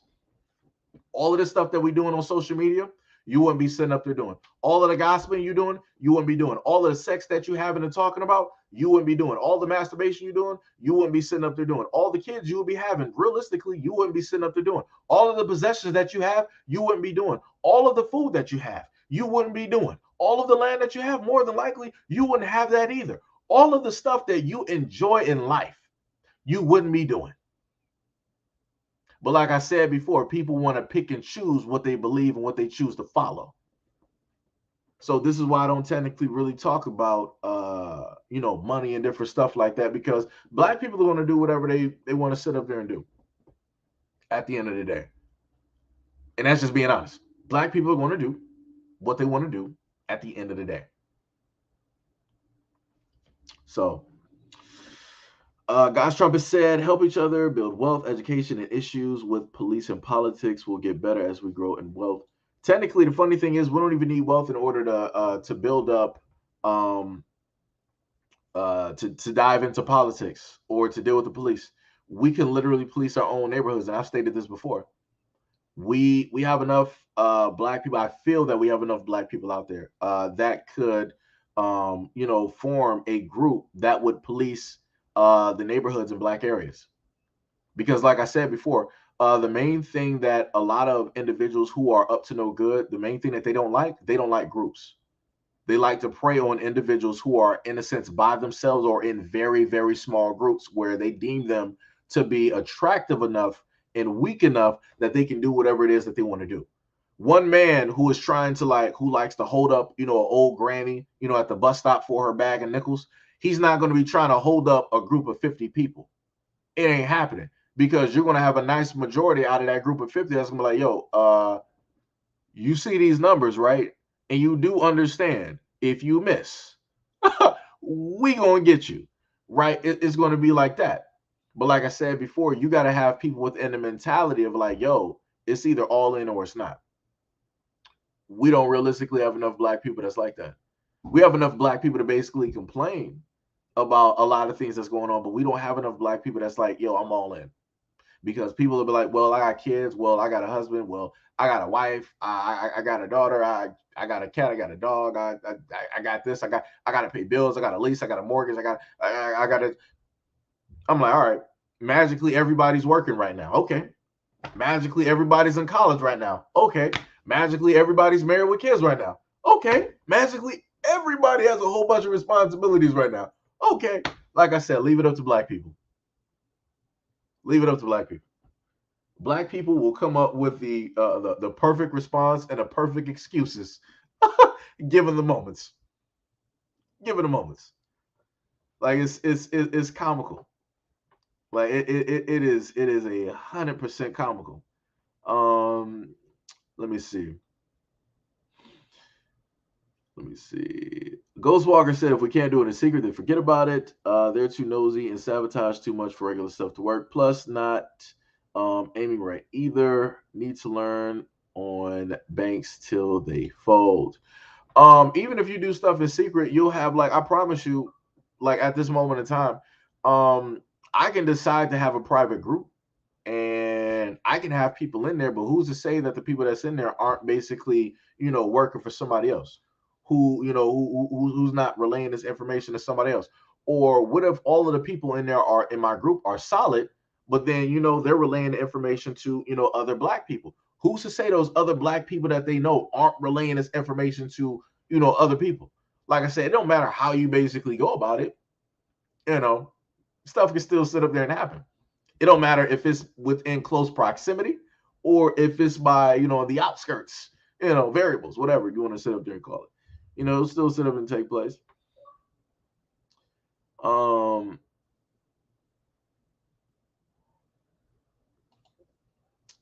that's what I'm talking about. Where did that 450K because they move in secret and we need to do the same. Yeah, moving in secret. It's very hard to move in secret with black people when black people are basically jealous of their own people. Good luck on that. That's a whole nother issue. It's like the more and more people keep like bringing up stuff, I can just keep listing stuff about black people. Nope, I don't even have to sit up there and talk about white people. I don't. I don't, because a lot of the stuff that y'all talking about, I can literally relate this back to black people in some type of formal way and basically show you where the issue would come from. It wouldn't be white people. And that's just being facts. And nobody's going to disprove me on that because I've done a multitude of videos showcasing the fact that you have black people that are jealous of other black people, which is the craziest thing. But that's the crab in the barrel type syndrome that, black people suffer from. Right? It's hard to basically, in a sense, still like I put it to you like this: PTSD and women battered syndrome, right? Those are things that people suffer from on an everyday basis. That's something that would take a lot of work to get over, right? You would need a lot of therapy and different things like that. So we're going to push that to the side. Crab in the barrel. I've seen this directly at the market where you would have like a lobster or whatnot trying to basically make its way up. And then that other lobster would be like, hold on, bro, I'm still down here. Let me give you a hand back to my level, right? That's the first, before I even knew that terminology, that's where I basically saw that live in action, right? And then once I got older, I started seeing it with my own people because it was abundantly present, right? Where you got, other black people killing other black people out of jealousy. You got a young black rapper that'll just end up magically getting shot, and they'll be like, "Oh, because it was because of gangs." And no, it was because he was up and coming. It was because he was getting that light and that fame, and other people, came together in order to take him down because they were like, "Yo, well, if we ain't gonna sit up there and get that shine, then he ain't gonna be able to leave." So it's like we're gonna take him out. I literally had a video from a black woman in Philly where she was like, that's basically the culture. It's like if She was like, if I see you doing better than me, I'm going to take you out. And I'm like, that's a crazy culture. I would, man, yo, but like I said, only black people. Only black people. And we glorify this all the time when we sit up there and start, a lot of these rap songs and whatnot. You glorifying like taking somebody else's life because, you know, they famous, because they rising up and all this other type of, like I said, man, it's a lot of stuff. Let me see. Runaway said, "Good morning, bro. It was the true American thing they couldn't stand. That I've been following you. Following you. You put in enough work to have a large audience. Technically, you would think so. You would technically think so. But like I said, YouTube basically has control over that. Because like I said, realistically, I don't need millions of people to sit up there and like watch my content. I don't. If I could just basically get that to the main, 12 that are on this channel, and that's like a consistent thing, I'm fine with that. That's good for me. Like I said, I'm not looking for like no millions of views. I'm not looking for, all of that, because what a lot of people don't understand is that with like 12K people, you can do a lot of work. Ma'am, I'm gonna need you to get down. You clearly see me talking right now on stream. Just say hi to people right there. Just say hi. You don't want to look. All right, that's cool. All right.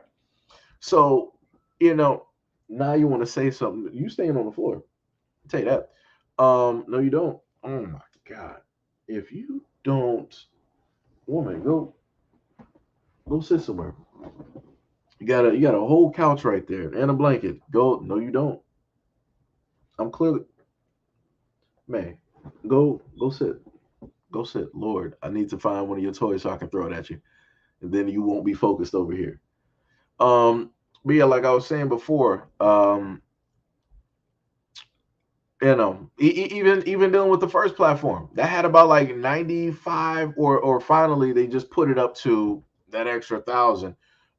96. Why, woman, get down, get down. Over. No, you don't.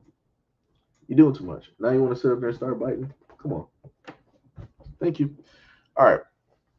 Um, but yeah, I should, but I don't, because they got control over the notifications and everything like that. And like I stated before, I've done videos where I've put out other information to let people know, like, yo, this is where you can contact me. This is that and this and all this other stuff. But like I said, that's up for people to want to do that, and want to, actually get that information. And if they don't want to do it, they don't want to do it. If they do want to do it, they do want to do it. So it is what it is. At the end of the day, when it comes to that. Um, Uh, DSA one said, question: why do people vote for a known talking head? People do what they are told to do. People will do what they are told to do. That's the easiest way I can basically answer that question. Yo, you got to get down, because your nails are going to sit up there and like hurt. Uh, Ghost said, we keep blowing our chances. I can name them too. Um, the weak NBA boycott. That money was supposed to be for the GL protests that went to BLM. We were supposed to stand firm on Biden, etc. Like I said, you got a lot of black people that will give money to white organizations and corporations before they start giving money directly to black people that are actually trying to do something. It is what it is.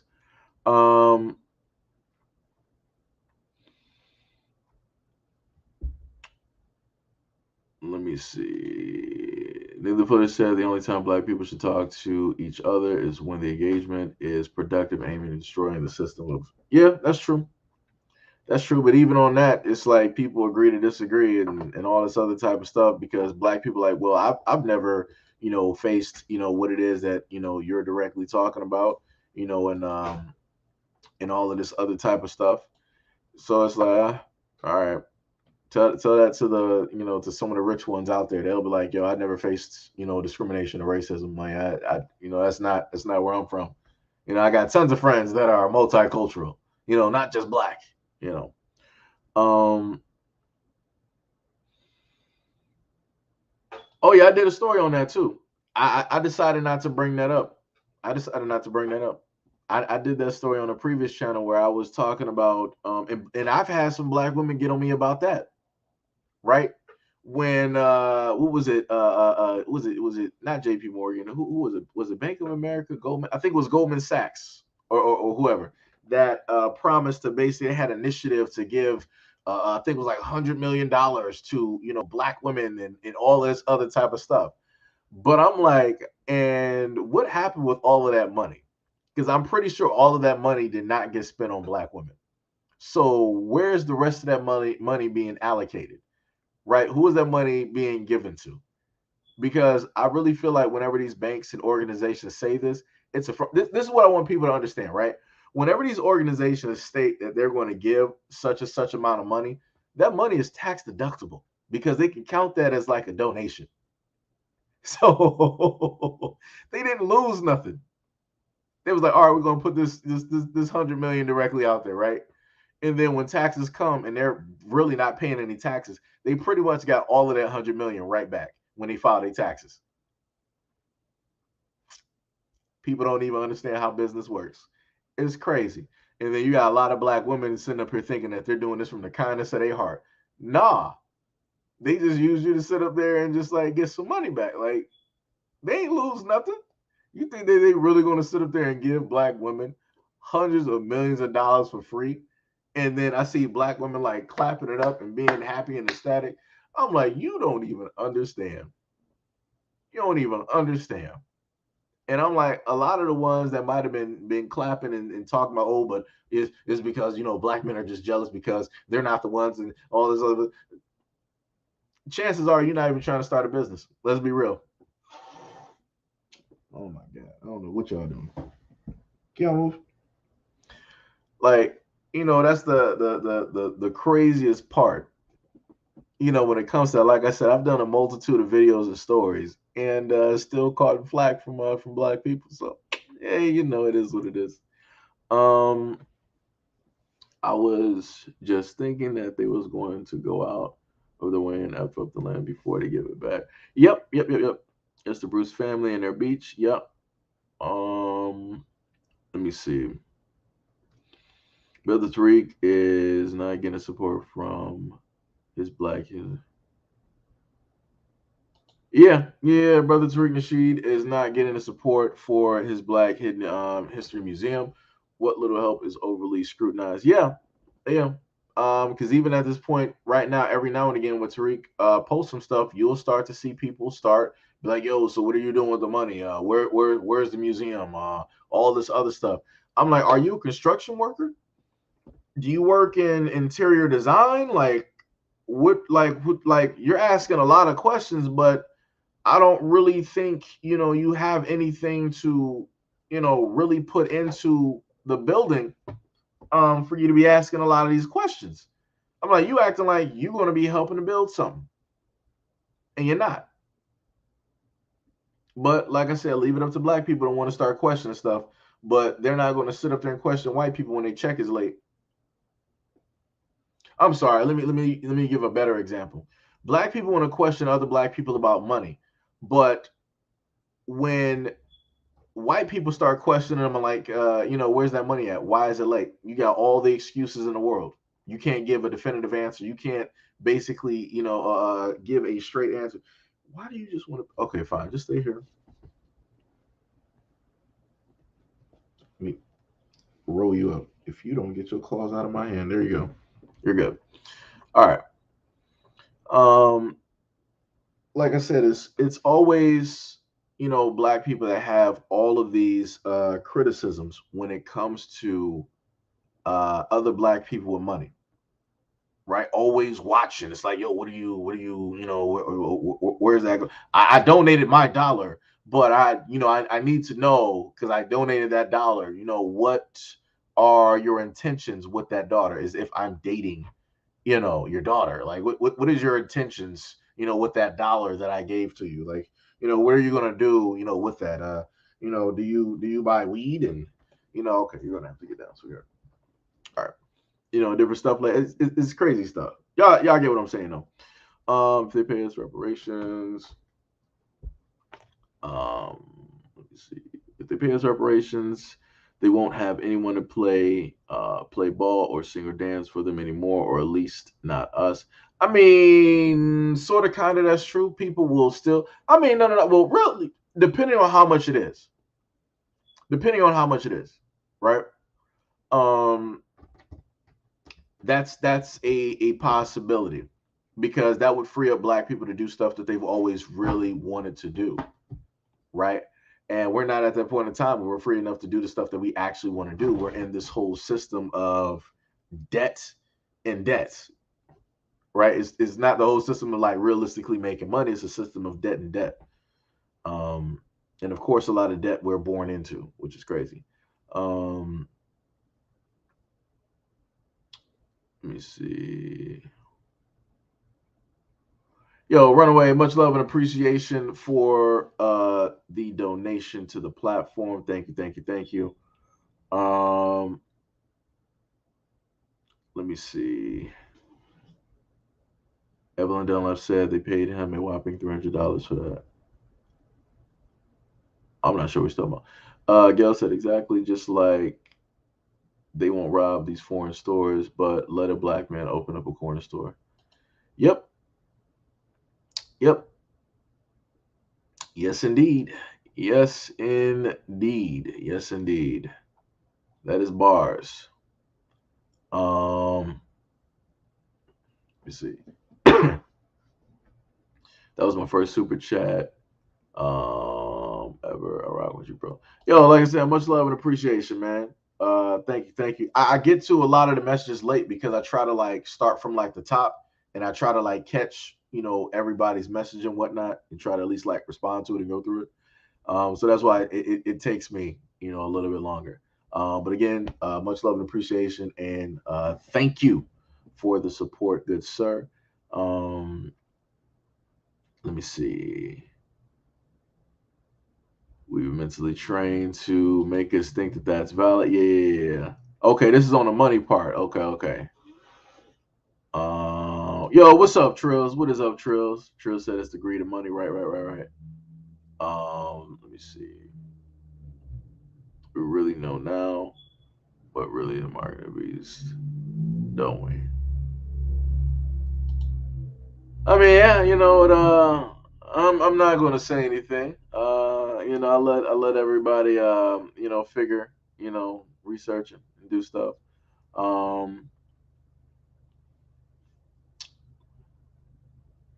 Let me see.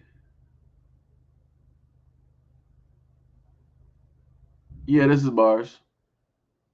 That's straight bars. Wait, what did? Wait, what is that little emoji? I'm trying to figure. Wait, I got to highlight that. Wait, let me. Oh, she's telling me to speak. Okay, okay, okay, okay. Um, Outside of the races, right, right, right, right. Do you think everyone would police their communities if they got paid doing it? Um, do I think that they would do it? I don't know. I mean, because the main running theme is that black people are never on time. We'll be there, but we're never on time. And it's like for something like this, everybody would have to be on time. It's like it's no excuses. But see, that's the problem. Whenever it's something dealing with black people, we always got an excuse. We can always like back talk. We'll tell you like why we're not going to do this, why we will, and all this. But when it comes to other people, that same amount that black people have, they're not going to have that. When it comes to that white man disrespecting you at that job, being that corporate and all this other stuff, and talking down to you, you ain't going to disrespect them. You're going to sit up there and take that, and you're going to go sit down and do your work even faster. But when it comes to black people having that same mouth that that white man just had to you, oh, now you're ready to fight. Now you don't care about the job. Now you don't care about the paycheck. Right? So, it's like I said, black people are black people funny. So it's like, I don't know. At this point in time, I would almost want to have iRobot out here, just sitting up here doing it. You know, um, We need a group of people that we can trust. $200, group of people, black folks, my people, talk reckless to each other, go to work, and then turn to angels. Yep, that is straight bars. That is straight bars. I done seen some of the quote unquote hood dudes, right? And it's like if it's an interaction with somebody black, yo, they all for it. It's all game. It's showtime, right? But when it comes to like white people disrespect them, well, ma'am, maybe I can talk to my manager or my supervisor directly about that, and we can come directly right back to this situation or whatever you're trying to look for. I am so sorry that you are very angry, and rightfully so. That we don't have this product for you. We should have this product. We're supposed to have this product, but I really, there's other things that are with beyond my control. But even within that, I do apologize, for you being angry. That we, like I said, I've seen it before. I've seen it before, and they will be the utmost disrespectful and talking the most utmost mess, directly to black people. But black people will be like, turn into angels. They'll start, putting on that Sarah voice, that Brad voice, and they'll start, being there to make that money. They'll start doing it. It's crazy. Um, Let me see. In the diocese, like the white churches do, cats like Creflo Dollar asking for money for a $65 million. Yeah, yeah, yep. That dude was like, he was asking for that money. He was like, yo, God told me to tell you that I need $65 million for a jet so that I can spread the word of God to the world. But I'm like, bruh, you're not in the 80s no more. Everybody got cell phones. Even in quote unquote third world countries, they got cell phones and internet. You don't need a $65 million jet to do that, bruh. What, like this is how you know that he's talking to old people trying to get this money. Because people like me who are of the new age, we know about tech, you ain't playing these games. It's like you need 65 million. What? What? I need a couple grand just so I can do, what I need to do every single day. I got bills. And you asking for like 65 mil and you already wearing like the finest silk suits and you got the finest car? All right. All right. I see you out here. Uh right, said you a little, but I'm just throwing stuff. No. I get you, Ghost Walker. I got you. I got you. I understand. Trust me. I 100% understand. I understand. Um, Evelyn said, especially Chicago, they really got that bad. You ain't getting out crap. Yeah. Yep. Sunstar said, that's sad to hear the BS out of Philly. Taking our brothers and sisters just because they doing. Yeah, that shit, yo, it baffled my mind seeing a grown woman. She had to be in her 30s, like just like saying that. And I'm like, what? And I'm like, this is a part of the culture. Like, this is normal? And y'all fine with this? Now I understand why people in Philly are mad at Meek Mill. I understand it. Because he got out successfully. He made it. He didn't sit up there and lose his life trying to get out. Because he got a lot of people out there that basically, as you heard in his songs, like he got a lot of people out there wishing death on him, wishing hate, wishing that he'll just like fall off.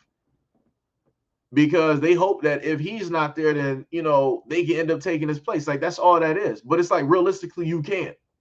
You can't. He made his own name. He made his own spot.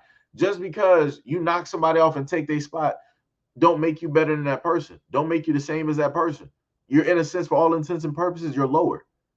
Because you're taking over somebody else's spot, somebody else's energy.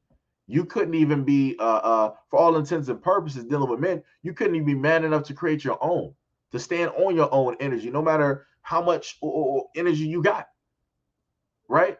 You had to take over a whole other man's spot just to sit up there and consider yourself a man, just to show who it is that you are. That don't count for me. That's clown type stuff. It's clown type stuff. Um,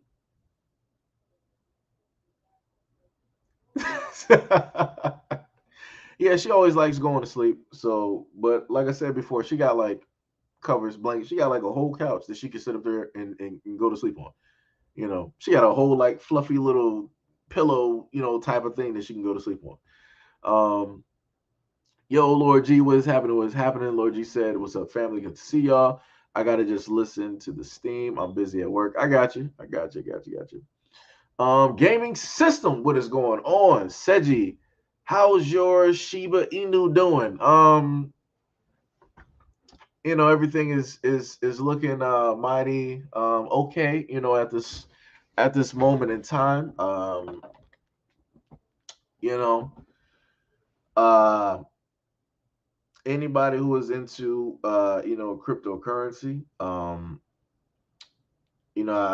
wish you well, and I hope you are very prosperous in your cryptocurrency ventures. uh I wish you much wealth and success at this moment in time. Let me see where Shiba is at this moment. Let me just see something.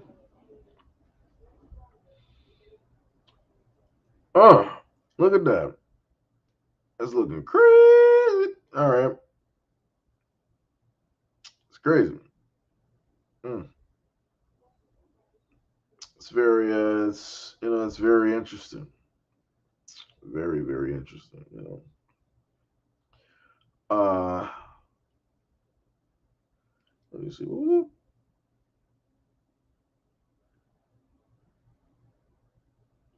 Yeah, yeah, yeah, yeah, yeah.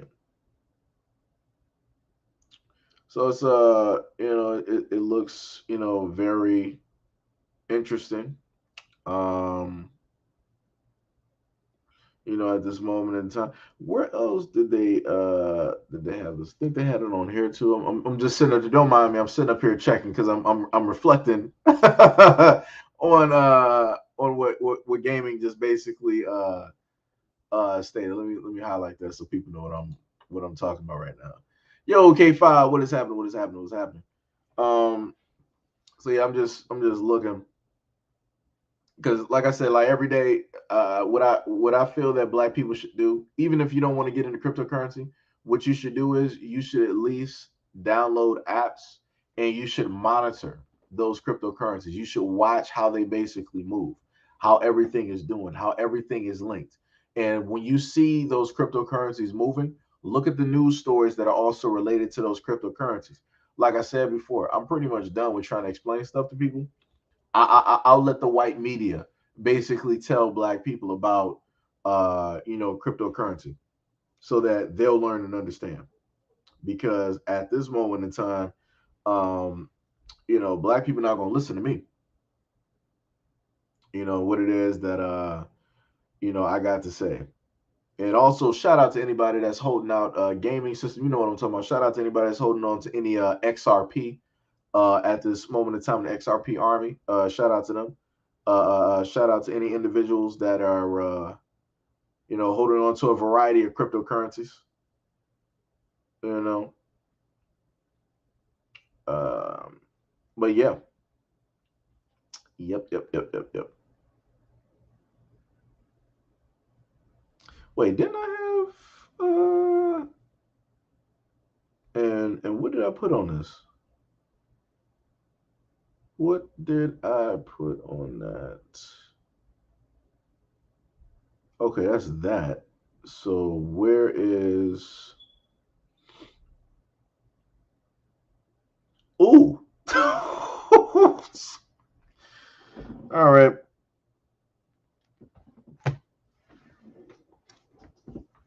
So let me see. And they pitched it in that it was awful too. K5 said, "What's up?"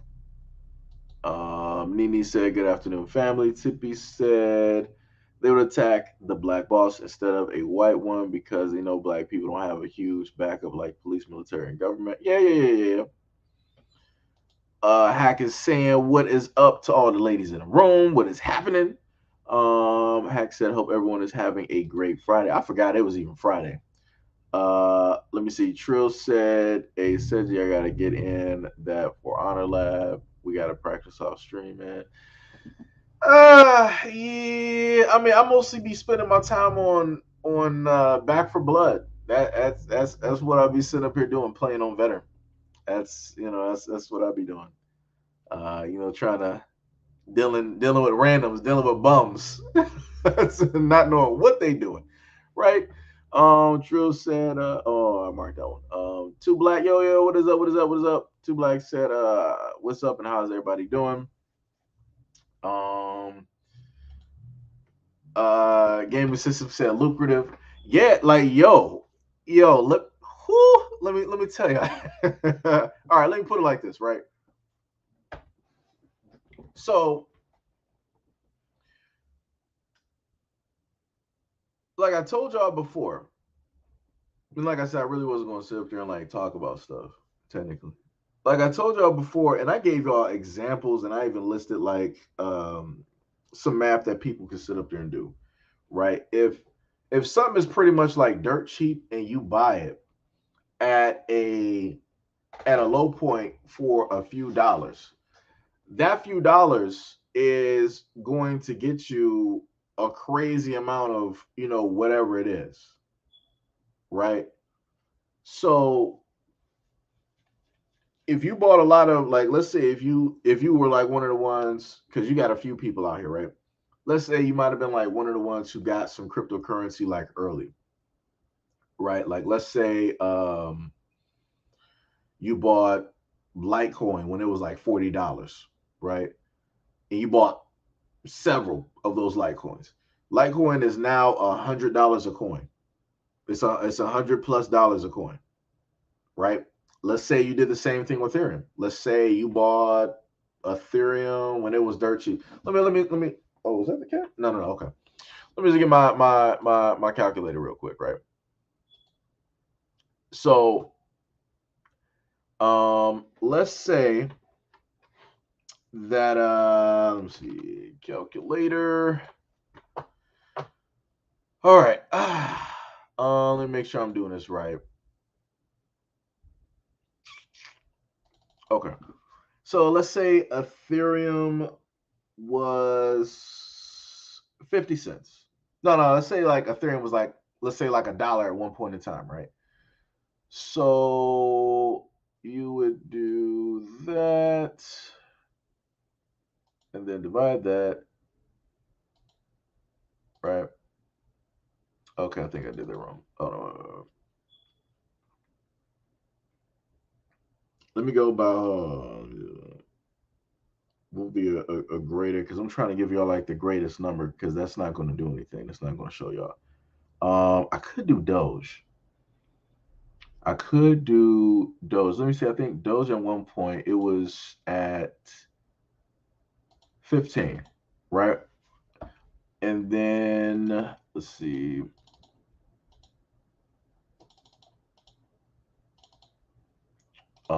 Do do do do do do do do.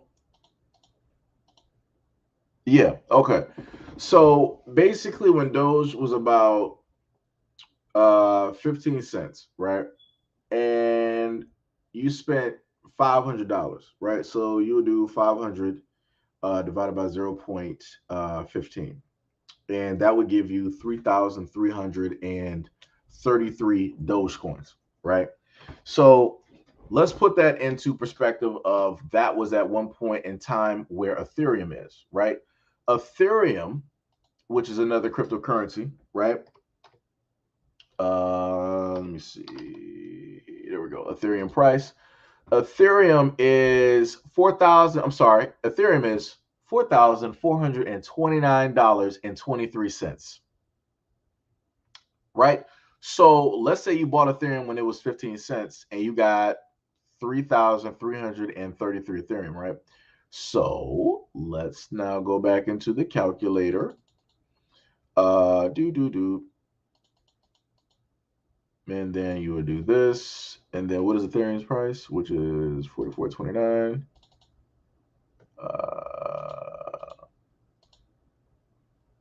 Oh, Nah. Please tell me I miscalculated on this. Hold on. Nah. I'm not believing that one. Nah. Nah. I'm not believing that one. No, I wanna believe that I miscalculated on that. I want to believe I miscalculated on that. And that's looking crazy. Oh my god. Oh my god.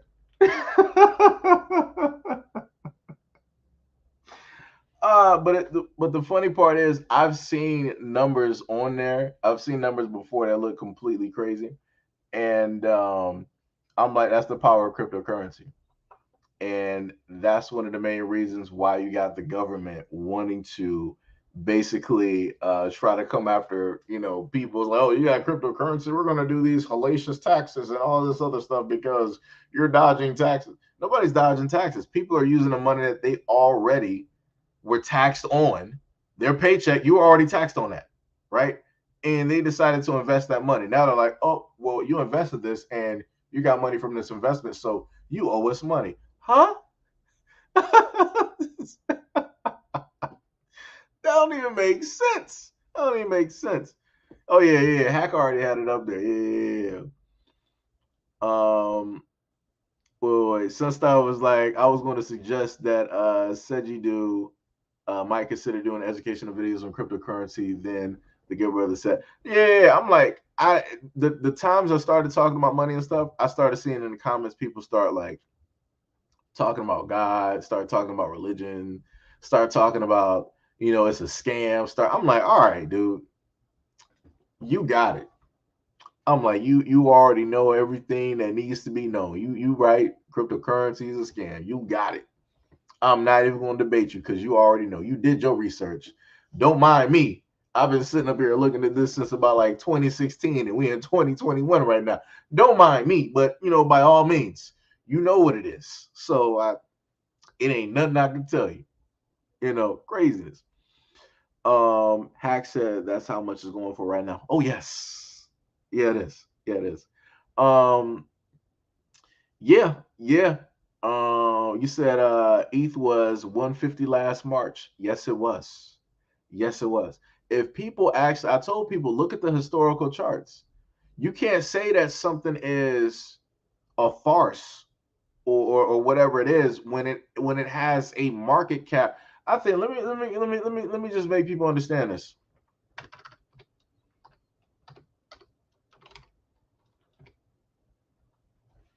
Let me make people understand some stuff, dog. Bruh, the cryptocurrency market cap. Let me see. Can I let me put this on night because I like that better. And let me see if where is OBS at? I gotta do this real quick. Copy that. Hit OBS real quick. Where's the browser at? Because this is where I gotta start going with stuff when it comes to stuff with this. Right? Okay. So we got this right there. Let me see if I can just wait. Where is right there? Let me just hold on. Let me just. I'm trying to size this up for y'all so people can like understand what it is that I'm talking about. Right? If you can actually hold on, give me 1 second. Let me just do that. And then let me try to blow that up again. It's not going to show up super clear because of the background. But basically, if I had a clear background, like right there, if you can basically see it, it tells you that the global crypto market cap is at $2.67 trillion. Let me repeat that again. The global crypto market cap is $2.67 trillion. So for anybody that's still continuously saying that cryptocurrency is just fake, it's a farce, well,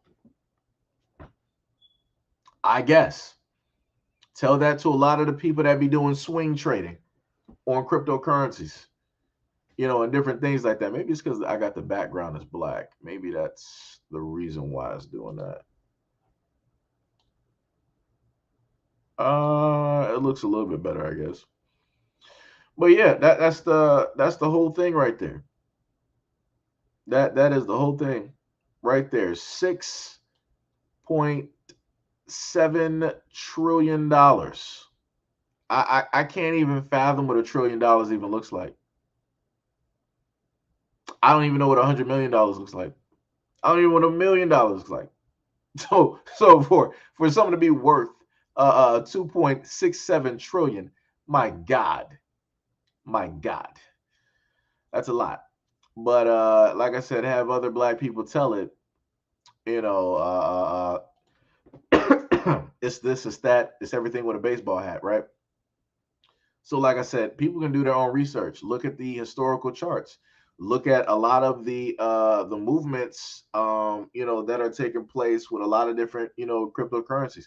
Like I said, cryptocurrency is battling against companies right now. When it when it comes to this, like yo, they gotta. I can't even put this into words how crazy it is. I can't even put this into words how crazy it is. But $2.67 trillion is the market cap for cryptocurrency. But let other people sit up there and tell you that it's fake. You got people sitting up there selling NFTs, which is based on Ethereum, which I told you Ethereum is worth $4,431 as Hack beautifully put up there directly in chat. That's how much Ethereum is worth. That's one Ethereum token. At one point in time, everybody here, we got 23 people. Everybody here who's basically had a job, you could have got a piece of Ethereum, one coin of Ethereum for like less than $200. Less than $200. You could have had one Ethereum. And now Ethereum is worth 4K. 4K. Just think if you had 10 of those coins. Ooh. Ooh. Just think if you had 100 of those coins. Ooh. Like I said, keep allowing people to sit up there and tell you what's real and what's not. Whenever the rich are sitting up there trying to tell you, yeah, I wouldn't bet money into this. It doesn't seem like I said, Warren Buffett was the main person that everybody was going to. They had him all over Fox News, all over these shows. They were like, oh, hot button question. What do you think about, cryptocurrency? It's a flash in the pan. It's not going to last. It's not going to be here for long. That's because he's a part of old money. He's used to the way that old money works. He's not technological. He's a dinosaur. Like I said before, he's very smart at doing old things when it comes to like stocks, bonds, trading, and all of that stuff. When it comes to new stuff, Warren Buffett ain't there. His mind ain't with that because he already has this concrete foundation on how everything works in his world. And that works for him. But we're living in a whole nother space right now. And if you can't basically function and fluctuate with that, then your time is going to be just that, time. And that time is going to be over pretty soon. So like I said, after Warren Buffett is basically gone, who are they going to listen to then? Who are they going to tote up and listen to? Right? They're going to be sitting up there still going back on old Warren Buffett stuff that he said from like 20 years ago. They'd be like, oh, this is still relevant to this day. I'm like, all right, we're living in a cyberpunk era and you're still talking about Warren Buffett. I'm like, all right, my guy, you're pulling on some strings right now. Pulling on some strings. Let me see. Hack said, what did you get? What I decided to do is the same thing I told people before. I told people that, don't necessarily aim for Bitcoin. What you want to do is you want to aim for a multitude of different cryptocurrencies. You want to aim for everything else under Bitcoin. Why do you want to aim for everything else under Bitcoin? Because whatever Bitcoin does, everything else will basically follow. So let's say if Bitcoin goes to like 100K, right? Which it will at one point in time. And I also want to note to people at one point in time this year, Bitcoin was about close to like 15K, which means that family members could have got together, all put up some money, and y'all could be sitting on 50K right now. But like I said before, that's not what black people want to do. So it is what it is. Um, wait, Hack, are you talking about for ETH or are you talking about for Shiba Inu? Which one my bad. Which one are you talking about? Which one are you talking about? Wait, what did Nene? Oh, Nene put up the dinosaur sign. DC Precise said, did you see the Shiba billionaire? Nah, nah, and more than likely, that's a person that probably put. If I'm correct in what I'm thinking at this moment in time, let me see if I can go to Shiba should be like 11th. Oh, Shiba Inu moved to number 9. Oh, it market cap wise, Shiba topped what was it? Doge by like a million. Doge is at 38 million market cap. Shiba's at 39. Ooh, the volume that's getting moved is ridiculous as well. But like I said, if they can put like some different tokenomics in there, such as like burning and stuff like that, if they can do the same thing that Safe Moon is doing, it'll be a whole different thing. It'll be a whole different ball game because that's what you want to basically happen. Because the main thing about Shiba is that it has a high supply.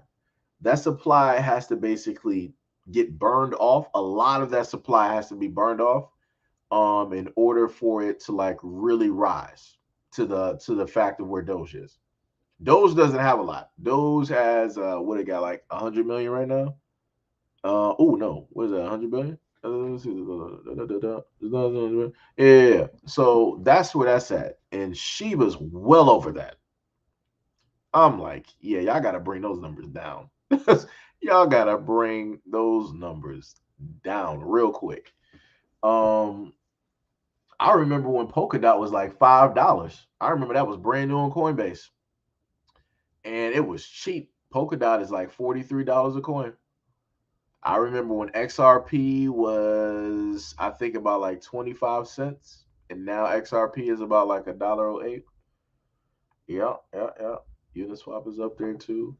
Um, let me see something. Where's the calculator at? Let me see. 1, 2, 3, 4. That's about 4. 7296. 47296. Let me do that real quick. 1, 2, 3, 4, 7, 2, 9, 6. So let's say they divide that by about like 40 right there. I gotta do that different. I gotta do it backwards. I forgot. Then 0.1234. And then what was it? It was like 79. No. 7305. 7305. Oh! Yeah. Yeah. I know how he became a billionaire. I think that was that one guy that dropped about 40K. I get that. Like I said, when you spend a certain amount of money directly on this, and these fluctuate up just a little bit, that little bit of money you spent is going to be worth a lot. So I understand how he got up there. Like just with like if you were to buy Shiba Inu for 40K right now, well, I mean, well, sorry, not for 40K right now. Well, no. Okay. Anyways, well, for right now, that would come up. That would bring you up to about like 547 million in that token, not in US money, just in that token, right? So let me go to something real quick, right? So if I were to go to Shiba and let me go historical charts. Let's see, where was it the lowest? About like right here? No. Let me go to history. I need history. What is this? Okay. It wasn't listed yet. Okay, so it was at 1, 2, 3, 4. Right? So that was let me see, I'm trying to pick a low point, right? Oh, that's very low. Back during 9/11. Let me see that. 1, 2, 3, 4, 5.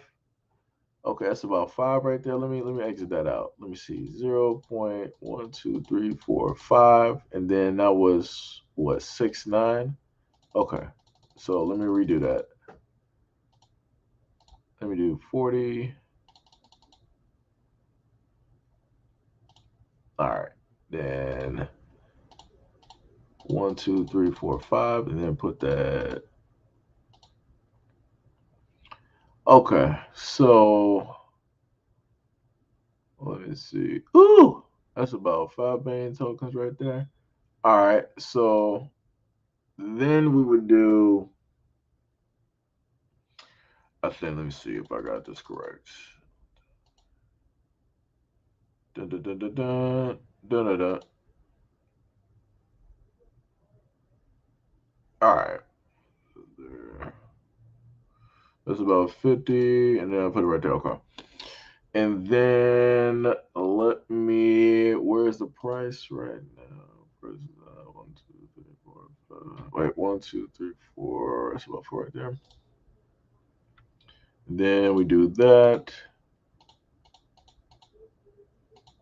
And then 7. It's 7.3, right? Okay. Dun, dun, dun, dun, dun. Ah. Well, technically, well, no. Okay. Well, looking at what I just did right here, that dude had to spend. Wait, hold on. Let me see something. Hold on.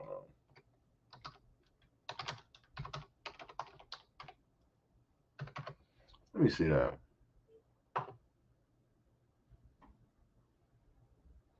Ooh. So that dude literally spent 3,004. Oh, that's why. That's why he bought 3,000 of that back in August of 2020. That's why.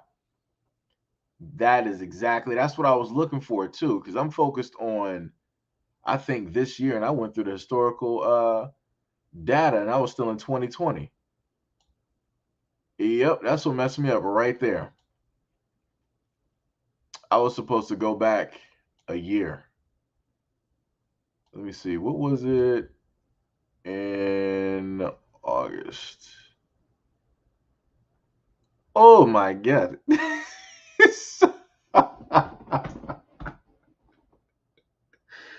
Oh my God. Look at all those zeros. Oh my God. What is that? 1, 2, 3, 4, 5, 6, 7, 8, 9, 10, 11. Let me look at this. Hold on. Let me see this. Let me just put 2 grand up there. Right? How many zeros is that? Let me look at that again.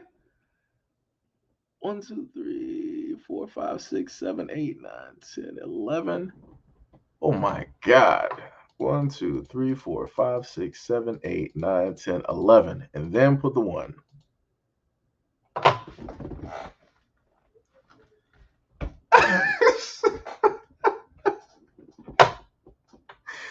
Oh my God. Yo. That's a ridiculous amount of that currency right there. That looks crazy. Let me see if I can. Can I even write that in?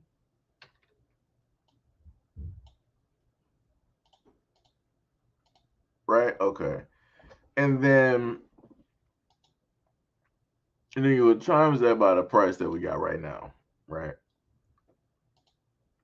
I'll go back to shipping. One. Let me see. 1, 2, 3, 4. Okay.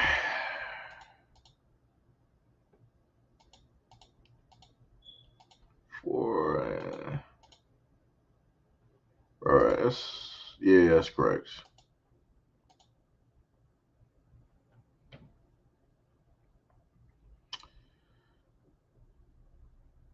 Even if, and that's just with the 2,000 that I just decided to like throw up there for those numbers.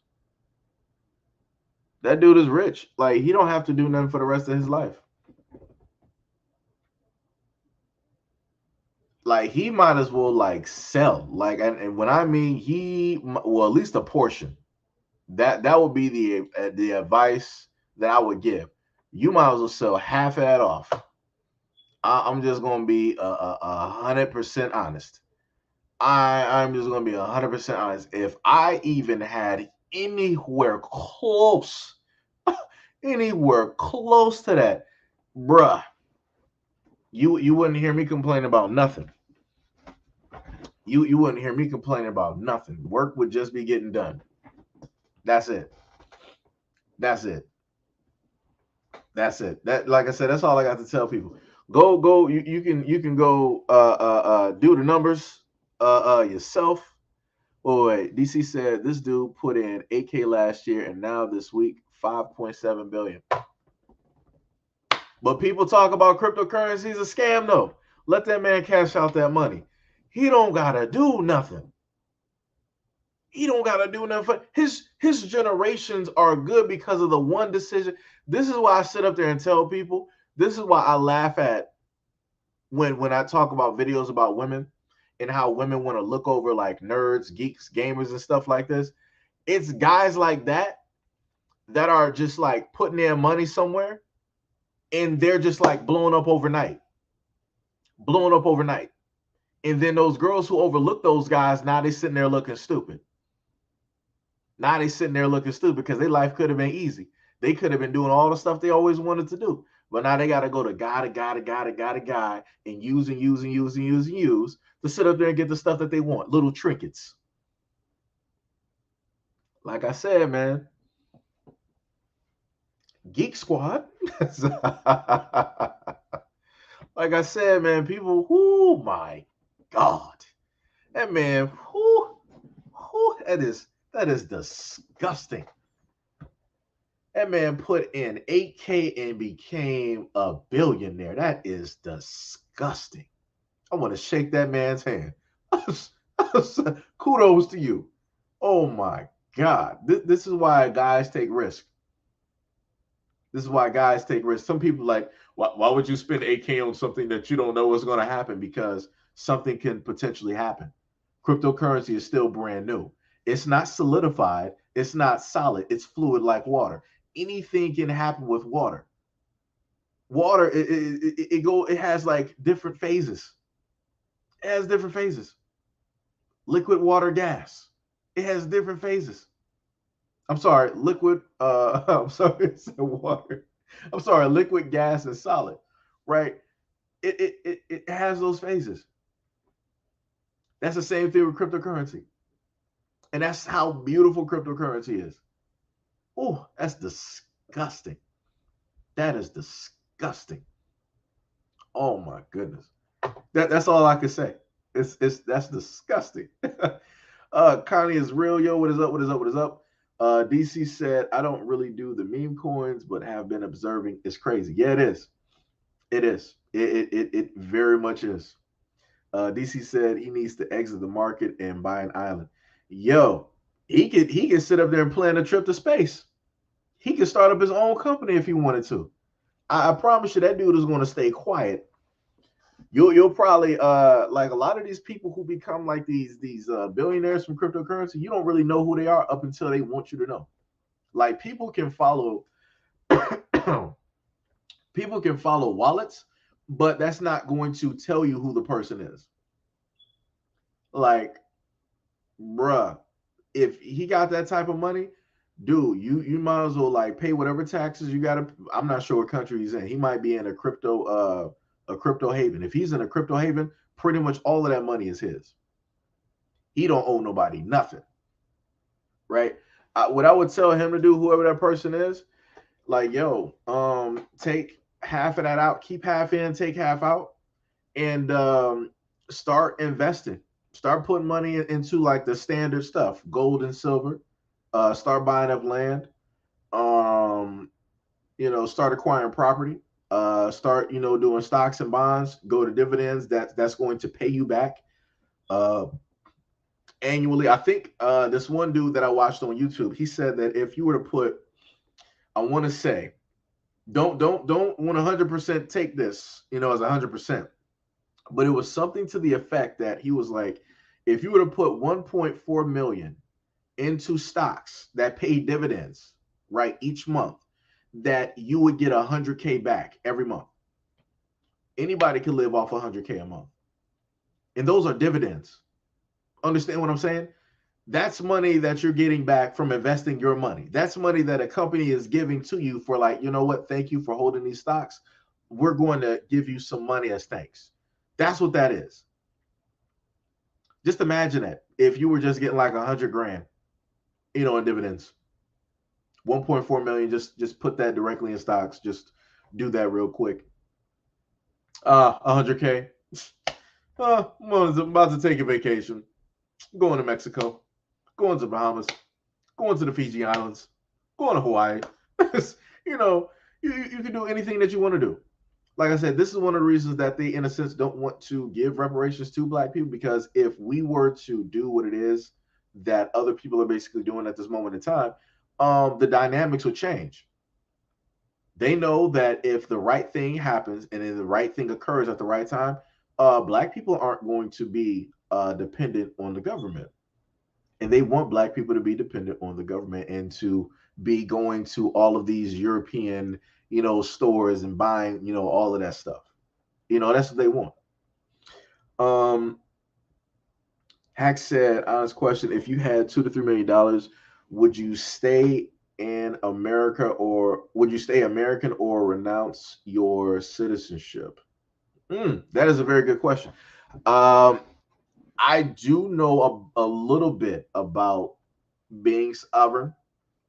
I'm not all the way there. I've done like a little bit of, research, listened to some people who live the life and who have done a lot of those things and who are currently working on doing that. It is very interesting. It comes with some positives and it comes with some negatives. I would have to weigh that out. I would have to figure that out. I would really have to figure that out. I would tell you I would have dual citizenship. I'll tell you that. I would have dual citizenship. I'll do that. I would figure that out. I would figure that out. I can tell you beyond a shadow of a doubt, I would have dual citizenship. However it is that I can have multiple citizenships, I'd do that in a heartbeat. If I had money like that, I would do that in a heartbeat. Because the thing is, because I'm trying to figure out, because being a sovereign citizen, you don't have necessarily a bank account because everything is hooked up by your Social Security and all of that other good stuff, which you're not going to have anymore, right? Because you're a part of the system. So you're documented, right? You're tracked. So your birth certificate and your Social Security, that's how they basically track you and your money and different things like that. There's some other things about that I've talked about dealing with the Social Security number, every now and again. But I'll let people, do their research on that and Google that. Let me see. Hack said also, what is the guy's name?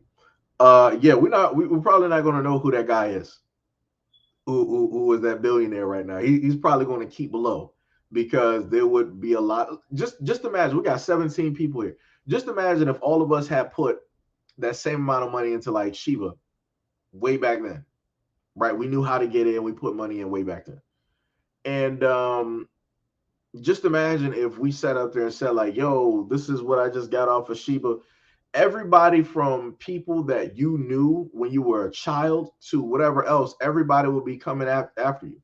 They'll be like, yo, man, I remember, we used to be, friends, when we were like 7, we were like this. Magically, people that didn't want to associate with you, now they want to associate with you because you got that money. They got that money now. Like I said, it's 18 of y'all. If any one of y'all were to become famous, a whole bunch of people that never liked you and never associated with you, they would try to associate themselves with your name. You would have enemies that never thought about you in a while. As soon as they see you in the spotlight, now they want to start trying to like knock down doors of radio stations and all this other stuff, trying to give an interview on you when they don't really know anything. They just dislike you for a certain reason. So now, radio stations or whoever, now they want to listen because your name is hot, is popular for the time being. Because you're this major unknown that just like popped up out of nowhere. Then you got family that don't even like you. Now they want to, oh, I love you. Remember when I got you that gift for Christmas? Remember I got you for your birthday? Remember, when I walked you across the street that one day? Yeah, those were good times. Right? And then they'll cut to the chase and be like, I've been, falling on some hard luck recently. And, I was wondering if you could. That's how it starts. That's how it starts. This is why a lot of people just stay quiet and they move in silence, which they should. Anybody who ever, gets money, like whenever you win the lottery, don't say nothing. Don't tell nobody nothing. Disappear off the face of the map. Disappear. If you're single, just disappear. If you're single, don't have kids, just disappear. Just disappear. Because whoever you decide to basically tell, they're going to tell other people. And then those people are going to tell other people. Then those people are going to tell other people. So you're going to have a whole bunch of people that you don't even know, that didn't even know you existed. Now they're like, they know that you got money because one person couldn't shut up and keep it to themselves. It's like, and that's how it starts. DC said 2 to 3 million sounds good, but then you still need cash flow. I think that's enough to make a run for it, though. Realistically, if you live by like honest means, let me explain something to people. $2 to $3 million. If you're a single person, I'm only talking about for single people. I ain't talking about for people with kids who are married, engaged, all this other type of stuff. If you are a single individual, you can just be a digital nomad. All you need is a laptop, an encrypted cell phone, encrypted internet connection. Have your money, spread out in a multitude of different areas where you can sit up there and reach. You don't have the necessary facilities to reach that money at any point in time. And then you could just be on the move anywhere around the world. People won't even know. You'll just look like any other person. People won't even look at you differently. Why do you think it is that a lot of rich people just wear basic clothes? It's the standard issue, like rich look. The only time you really know that rich people are rich is when they want you to know, when they actually showcase it. Other than that, they're not really trying to advertise that because they're not trying to really bring attention to themselves like that. You don't really see rich people wearing jewelry. They wearing like standard issue stuff that you can get from Banana Republic. Or for women, Fashion Nova or some stuff like, well, no. Rich women, they're always sitting up there wearing rich stuff. Like they just got to do it just because that's women stuff. But for guys, it's like, you might have the dad look, but realistically, you might be sitting on $20 million, but people will consider you like a bum because you're not showcasing that money. Like I said, that's the mentality of people. Like I said, you can hide in plain sight. People won't even look at it. People won't even look at it. You got some rich people rolling out here right now. The most that they might keep is like maybe $100 on them. That's it. That's it. Everything else is pretty much digital. Because dealing with digital, you have to, in a sense, if you decide to go after that person, in order to use that card, they can track you, they can trace you. With money, they can't really track and trace you, and stuff like that. So that's technically the one thing I do like about money when it comes to those types of things. Um, let me see. Hack said, as a dude, I wear the same Walmart clothing as I do now. Mike said, dress poor while living rich. That's bars. That is 100% bars. 100% bars. Like I said before. And the beautiful part for guys is like, yo, if you actually came into some money and you rich, whatever woman that you basically come into contact with, I'm going to tell you this: you better lie to her. You better tell her that you broke. You better tell her that you live in paycheck to paycheck. Don't sit up there and tell that woman that you got money, because how she was going to look at you initially is now going to change. Because if she knows that now you got money, now you're an asset to her.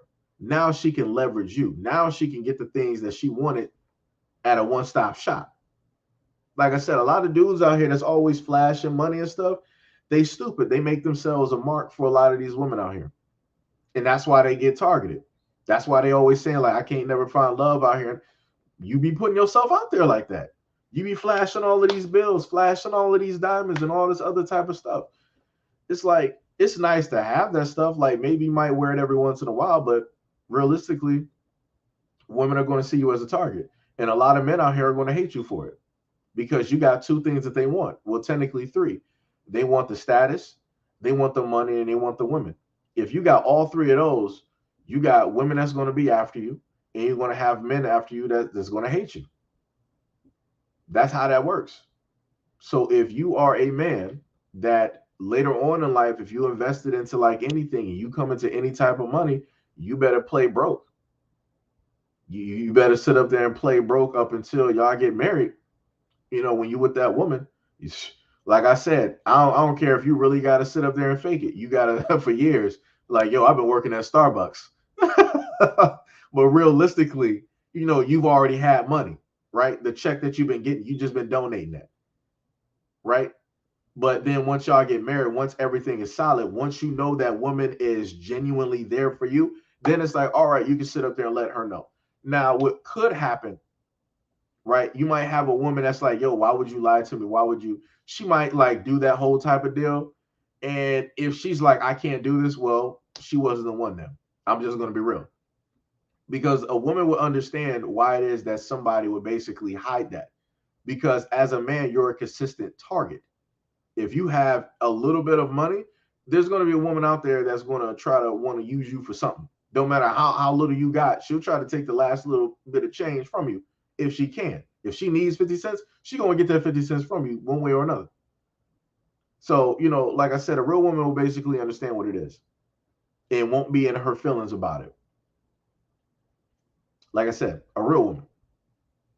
But for the other ones out there, keep going, buddy. You'll find one. You'll find one.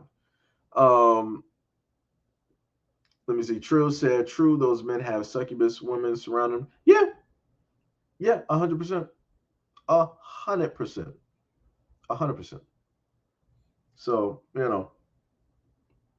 like I said, it's crazy, and like I said, it's better to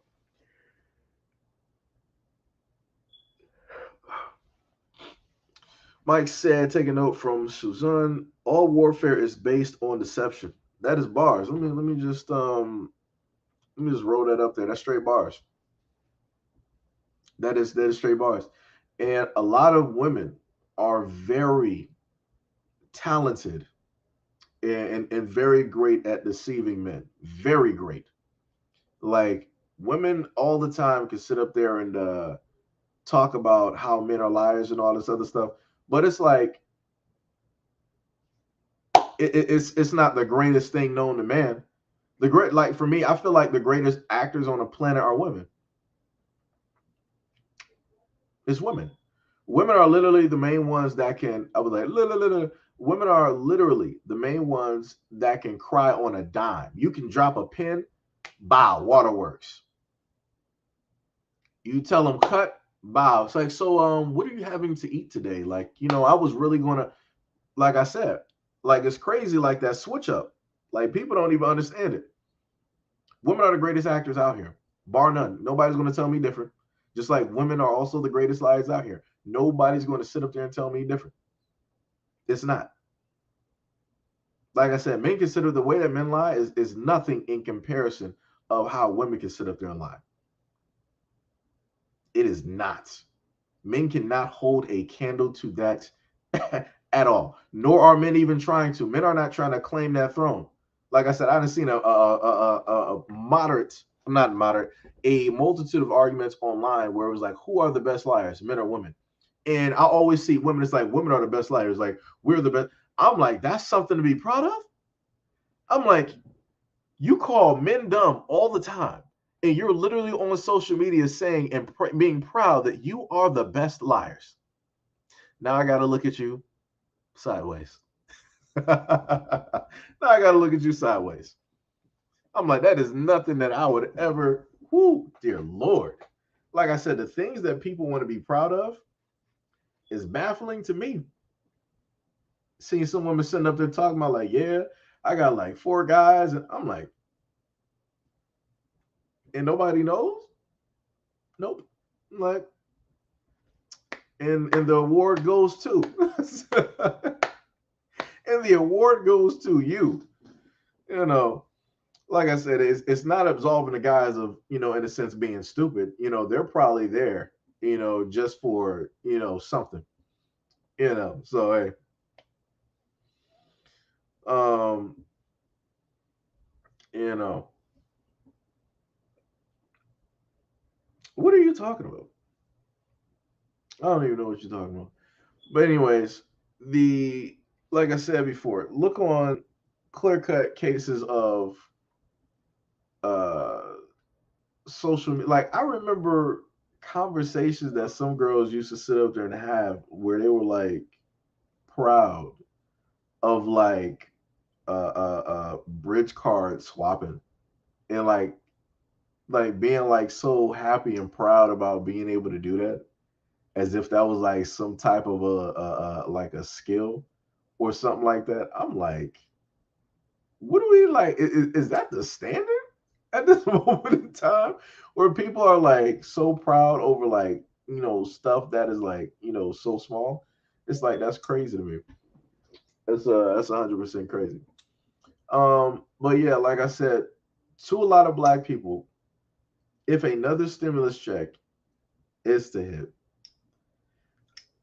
it would behoove you. Got to use the words of my mom. It would behoove you in order to do your research and invest into, cryptocurrencies, stocks,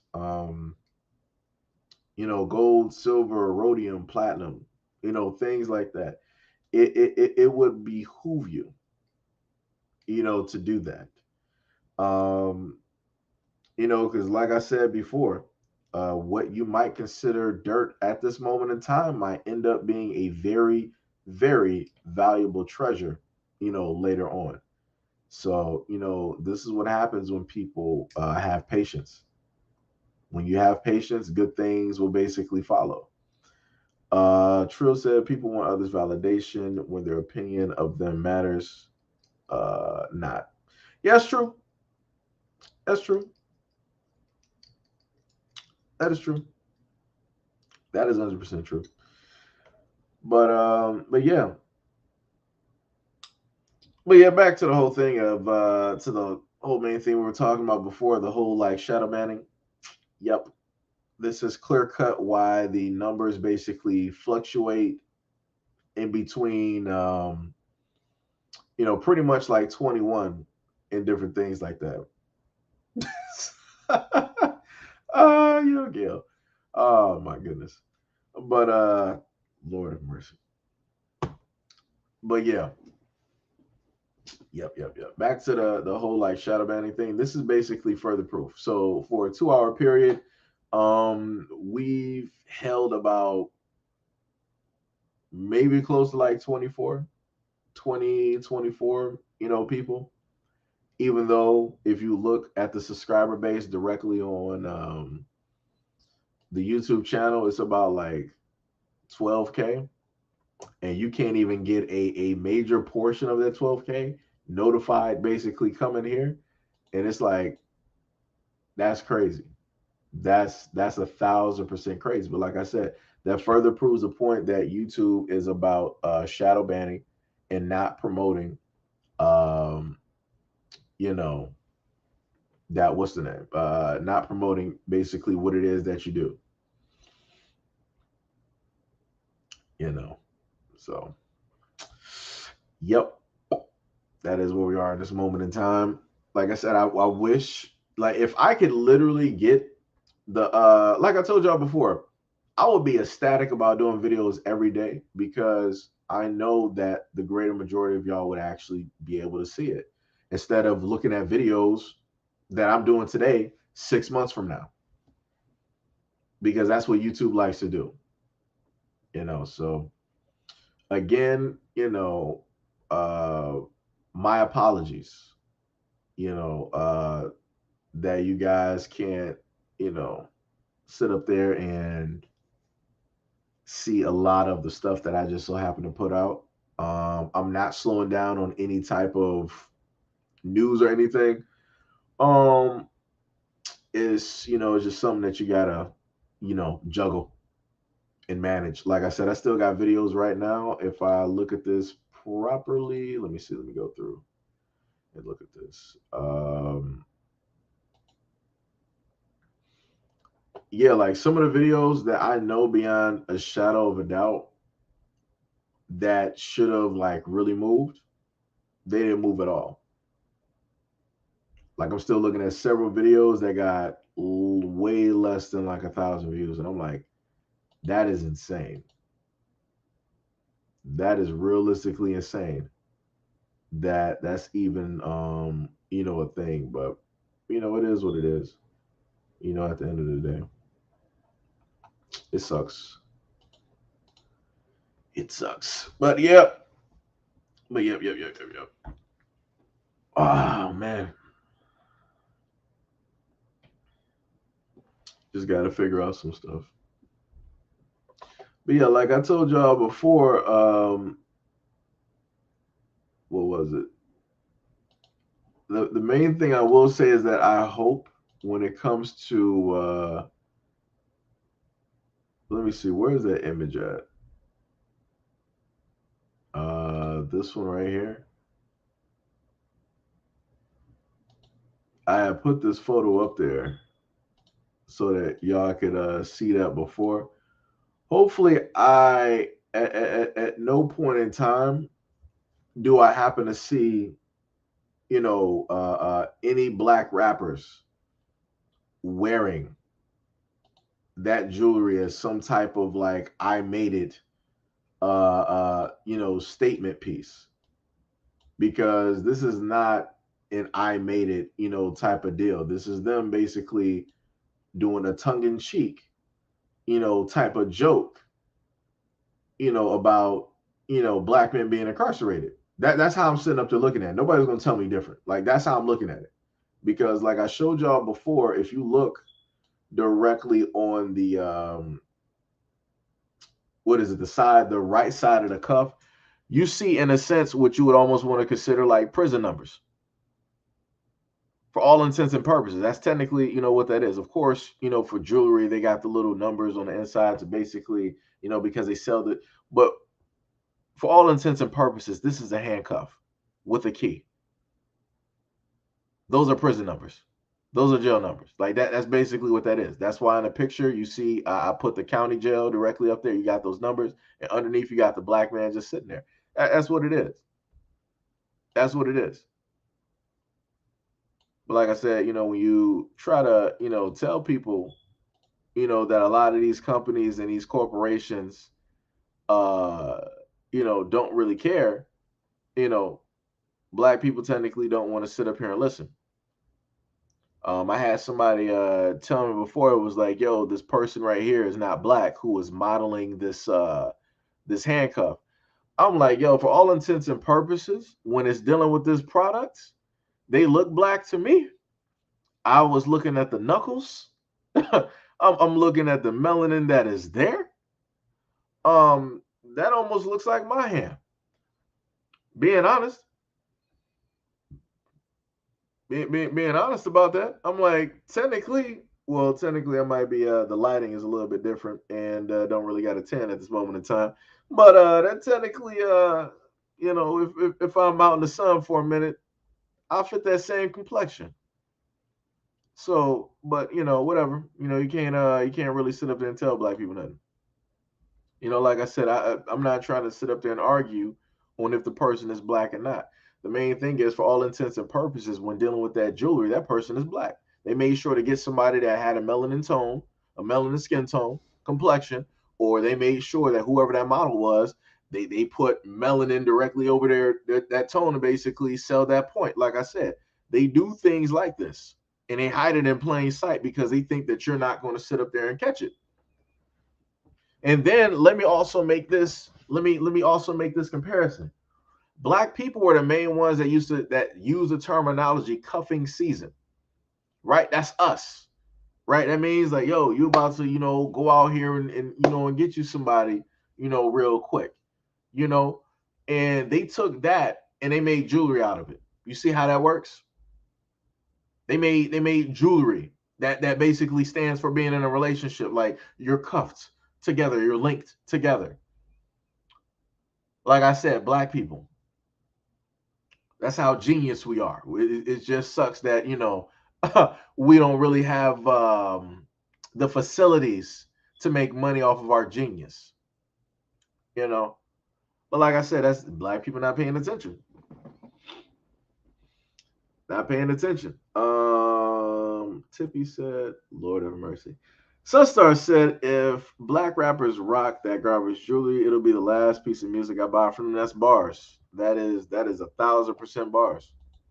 Like I said, I'm not respecting no rapper who's wearing that. Like, yo, you a straight clown. And I promise you're gonna have that one black rapper, that one dude from the hood, that's like, oh, this will probably get me a whole bunch of noise, if I sit up there and like wear this real quick, because people don't like it. So let me sit up there and spend some money being a black man and all this other stuff, and let me rock this real quick. I got this brand new Jacob cuff. We got these Jacob cuffs on.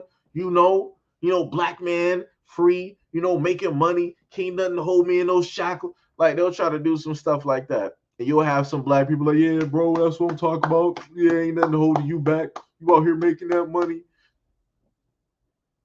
Really? That's what we're doing. Okay. You got it. All right.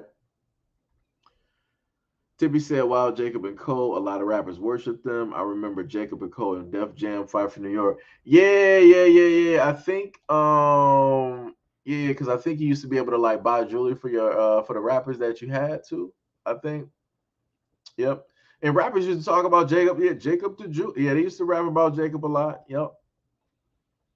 Yep, black rappers been patronizing Jacob for 25 years. Bars. I can remember a few lyrics, not every single one, but I can remember a few lyrics from some rappers talking about Jacob. Even some black female rappers too talking about Jacob. But like I said before, you know, the black female rappers are only going to copy what the black male rappers have been doing for so long.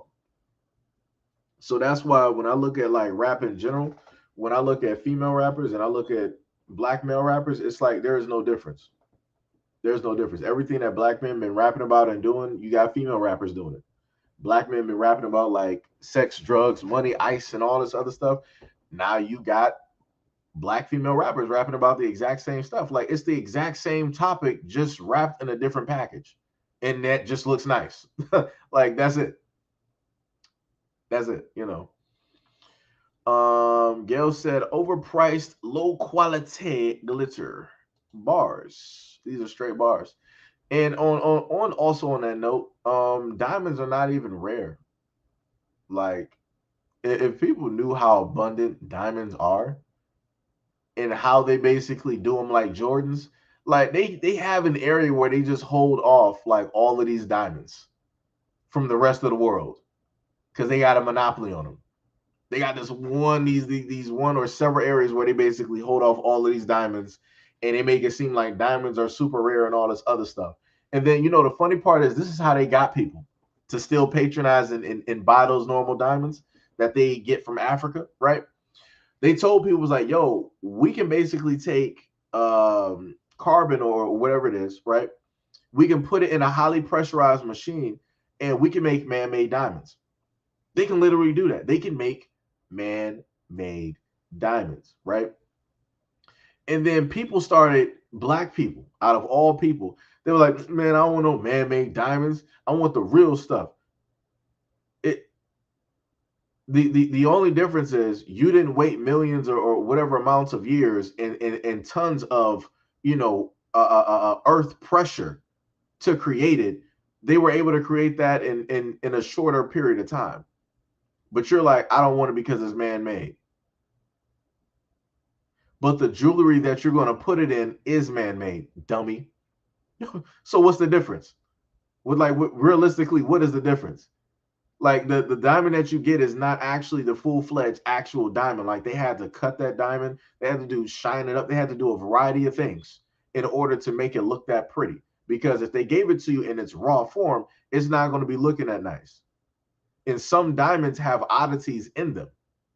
So there's a lot of diamonds that don't even actually get used because they're not looking perfect. They're not crystal clear. Like I said, I like imperfection. So, I would sit up there and rock some stuff that got like a little bit of something directly in it. Like it's natural. Like I said, that's why I like stones, because it in a sense, stones are imperfect, right? But to us, they're perfect because of, naturally how they look and everything like that. But all of those little oddities and stuff in them, that's not a perfect stone. That's not a perfect gemstone, right? But, like I said, to each of their own. Teach their own. Bottom rung diamonds, stealing from Africa. Right. Hack said it's like the story of black people wanting to buy the white man's ice over the black man's ice. Yep.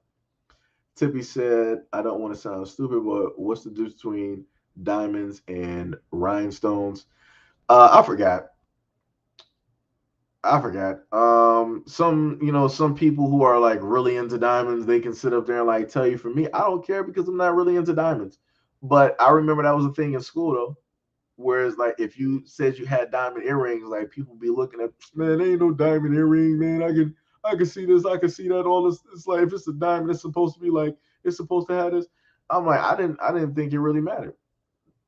I didn't think it really mattered. But then it got to the point where like everybody started wearing in the 2000s like stuff that looked like it had diamonds in it, but it didn't. So it was like everybody basically shut up then. But then you have the real people like, man, I got a real, like diamond watch. Everybody, walking around with these fakes, you know, and all this other stuff. But then you had, certain rappers out there. And I love this dude. You had Ace Hood. I'll never forget it. He was on the I think it was like the BET Awards with like Terrence. And he was showing off like the watch that he had, and like he was like doing like this, and like the bezel basically just like flew off the watch. And I'm like, this is why I tell people, like, when you think about a lot of these celebrities and stuff like that, it ain't really what you think it is. A lot of these celebrities are sitting up there like faking it. Like the millions of dollars that they giving them, that's upfront money. That's basically a loan. And they're going to get that loan back from the CDs that you basically sell, still putting you in debt. So that 14, if you got like 14, million dollars with whatever like record company, they're going to be holding you there up until you make that 14 million back. They're going to be holding you. Now, what somebody who was smart could do is they could try to figure out a way to make all of that money back and give that back and then some to the record labels to basically get out of that contract. I mean, if that's feasible, right? If you got a good lawyer that can basically, help you with that, I believe you should be able to do it. You know. Um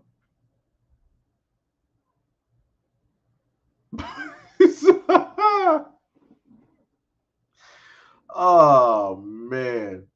Oh my goodness. Gail and Tippy. Sweet Lord. Lord of mercy.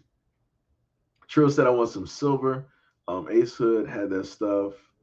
they'll make his risk green. Yeah. It was like on some whole other type of like stuff. But like I said before, I get it because that's the thing that he's in.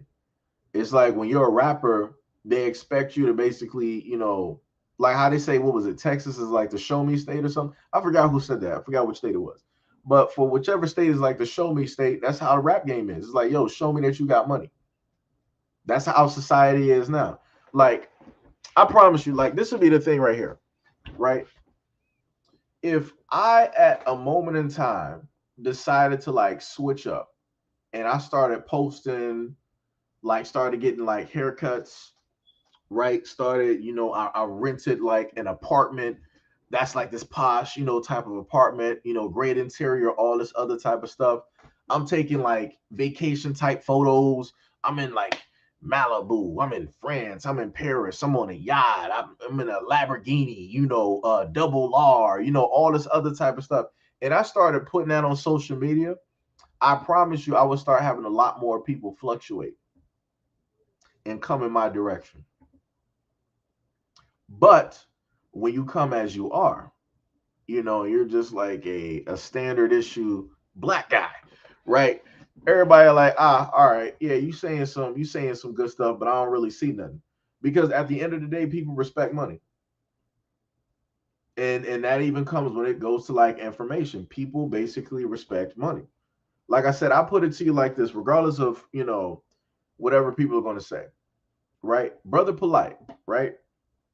He's been speaking to the black community for decades. On the street corners in New York, he was just speaking to black people, telling them like all the information that he knew.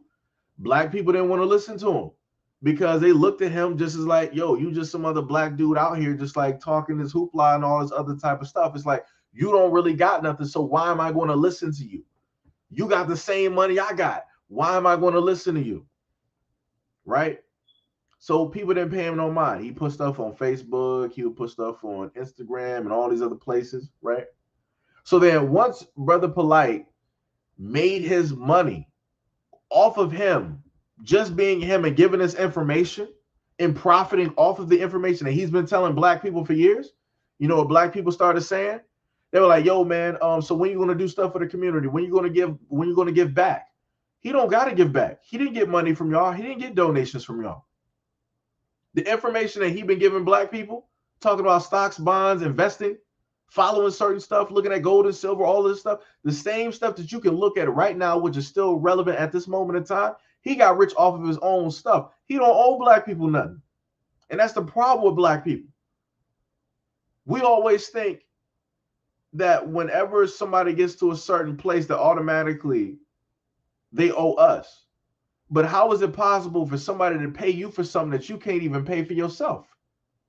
You want somebody to invest in you when you can't even invest in yourself, when you don't even want to invest in yourself. How?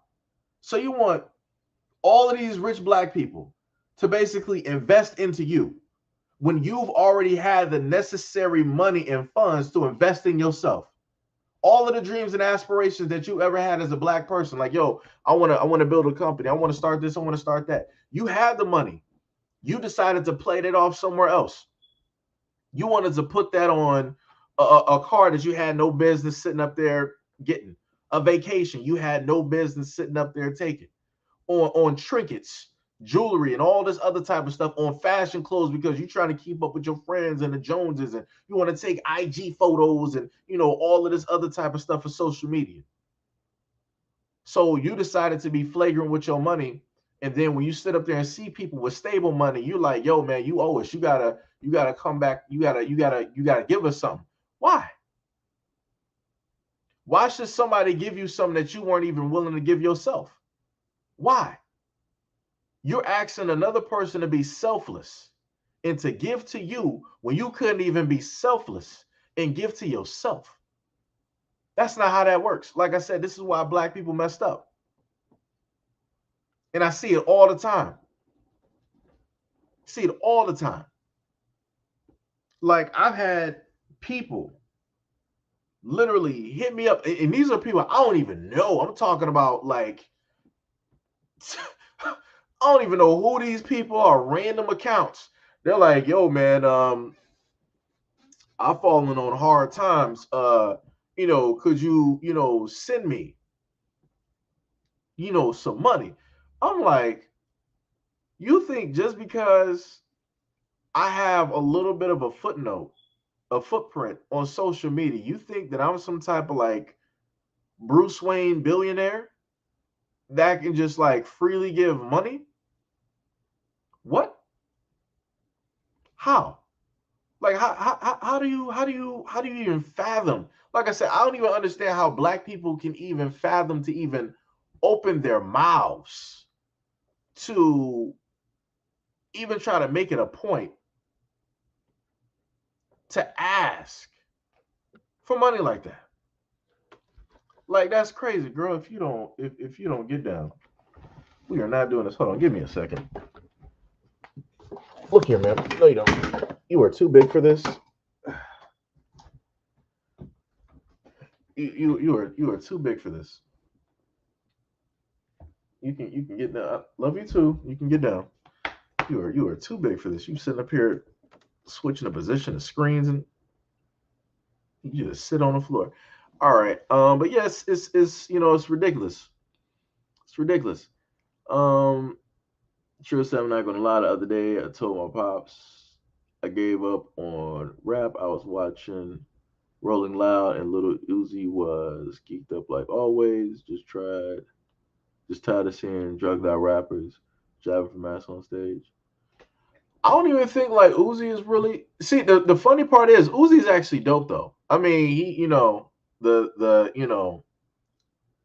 having the Infinity Stone in his forehead. It's like that's a little bit different, but it's like genuinely though. That's he's a nice dude though. Like I ain't seen him like a multitude of times. Like he's sitting up there like giving out money to people and whatnot or whatever. Um, and I'm like, that's pretty dope. I'm like, that's some dope type stuff. Some people will sit up there and say, well, it's like, why doesn't he give out more? Because if he gave out more, then everybody would just come up with their hands. And I'm like, oh, you gave this person something, so you gave him 1,000. Let me get 1,000. I need it for X, Y, and Z, and all this. No, no, no, no, no. Right? Then people will start coming up with all of these like sad stories and all of these reasons why you should give them money. But I'm like, you can come up with all of these stories, but how about you write a book? How about that? If you're good at coming up with all of these stories and why you should get money, go write a book. And if that book sells, bam, you just got your money. You won't even need to ask Lil Uzi for nothing. You feel me? Like, it's some crazy type stuff. Um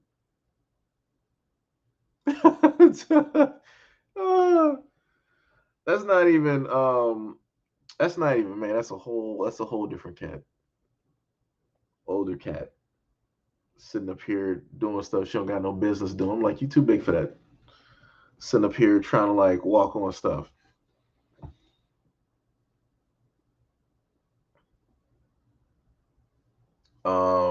Let me see. Quartz is still pretty dope though. It's like I don't have no problem with it. It's whatever it is. Isn't he a colorist? I don't know. Whatever like negative stuff like people are technically like talking about him being like a colorist and stuff. I don't really know. I know like the women that he basically has, he takes care of. Like all of his stuff is pretty much taken care of. So, there's that. You know. Let me see. Ghostwalker said, huh? Shaking my head. Some people just can't adjust to capitalism for real, for real. Can't enjoy the consistent grind, meaning some people just need to be force fed. That's bars. That is bars. True said, I just seen him the other day after seeing like 15 other doped up rappers, and it kind of made me be like, damn, the music industry is crazy. No, but you don't even really got to do that though, because you could look at like Kendrick and like J. Cole. They're not like drugged up and appearing on stage and and doing all that stuff. Like they're about their art. Like, and I especially like I 1,000% respect J. Cole and like everything that he's done. Like that dude has been staying like stable for like the longest time. He was like, "Yo, I got, my mind. I know where I want to be, and I know what I want to do, and that's it. I'm not going to change that for like nothing. I'm not going to deviate, from that for nothing, right?" And that's what he basically did. He was like, "Yo, it is what it is. People gonna like it, or people not gonna like it." You know. Um, Let me see. Lord have mercy. Ah. Ah. Oh my goodness. Hilarious. Hilarious. But yeah, that's how crazy like a lot of stuff is out here, man. It's crazy. It really is. Trill said I was watching Rolling Loud. I expected it, but I turned the TV to YouTube when the street rappers came on. Had to bump some Paramore instead. Huh, you know, it is. It is. It is what it is. It is what it is. Yo, take what is up? What is happening? What is happening? What is happening? Oh, my man got the what is that? That's like the varsity jacket right there. Hey, got that varsity. I love like the jackets like that. Like I've always like those jackets have always been dope to me. And it was funny thinking about those jackets when I was back in school. I'm like, yo, always wanted a jacket like that. And then when Stephen Barry came out, wow, you can basically buy that jacket. I'm like, oh snap. I'm like, I thought this is just for like the varsity dudes on football and and all of this other type of stuff and whatnot or whatever. Ma'am, you were too big to be doing that. You're trying to get into the blinds, and you're really trying to sit up there and figure out how to do it. I can see you, right? And she's really just fixated on just trying to get into the window. Oh my god, you're gonna as soon as you knock over, if you knock over something, go in there, go in the window, go in the window, go in the window. Now you don't want to go in there because I lifted it up. You better not, if you better not touch that shade. You don't make no sense. I just opened. Get down. Get down. Get down. I literally go to your box. That's what you can do right now. Go to your box. I literally opened up the blind for you, and you were just like looking at me dumbfounded. I can't believe that. Only cats. I kid you not. Only cats. Um. Yeah, yeah, man. Them jackets are dope, man. And then it's like now we're at the age now where it's like, well, meaning like the timeline where it's like, yo, you can just order that from anywhere and just get it customized to say anything that you wanted. I wish we had it like that back then in high school. Oh my God, the jackets that I would have had. And it's like it and yo, and speaking on that, like even touching on the whole effect of like being like, as people say, like an individual, right? And how you want to style yourself and dress. Yo, those jackets, how you can like customize everything and whatnot. It's crazy how people still want to wear the same stuff as everybody else when you actually have the options now more than ever to customize all of your clothes. But people still want to wear the same stuff. I'm like, that's crazy to me. That's crazy. Like, I kid you not, if I walk out the house, the shoes that I got, other people ain't wearing those. I got 3 pairs of shoes, which I designed, which I know nobody else out here is really wearing the exact same thing. And I'm fine with it, and especially the way that I wear my stuff. Nah, ain't nobody sitting up there doing it. Like I said, my mom had me wearing my shoes like that since I was like 3. And I remember doing that stuff in back in high school, and I used to get laughed at. And now when I sit up there and look at other people doing it, I'm like, wow. Now that seems like a little thing that people are doing here and there. I'm like, okay. I'm like, I got teased in school for that, you know. But it's like, it's crazy how people always talk about, they always like individuals and stuff, but they still just walk around like, I got Gucci, I got Louis, Versace.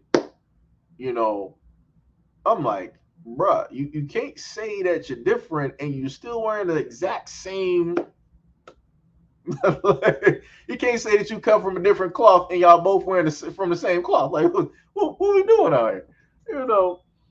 Um, Let me see. Gail said, "May go and hide your glasses one day." Well, I got two pairs. I got two pairs. Buy me two pairs. I need two pairs in my Air Force Ones. um, Trill said, "Very dope jackets. I still want a varsity jacket, but mine has to be custom. I'm a different type of dresser." Yo, you can get to dude. Just look them up. There's a multitude of websites where you can customize those. There's a multitude of websites. I got a hat upstairs that I ended up getting customized. That's mine. You know.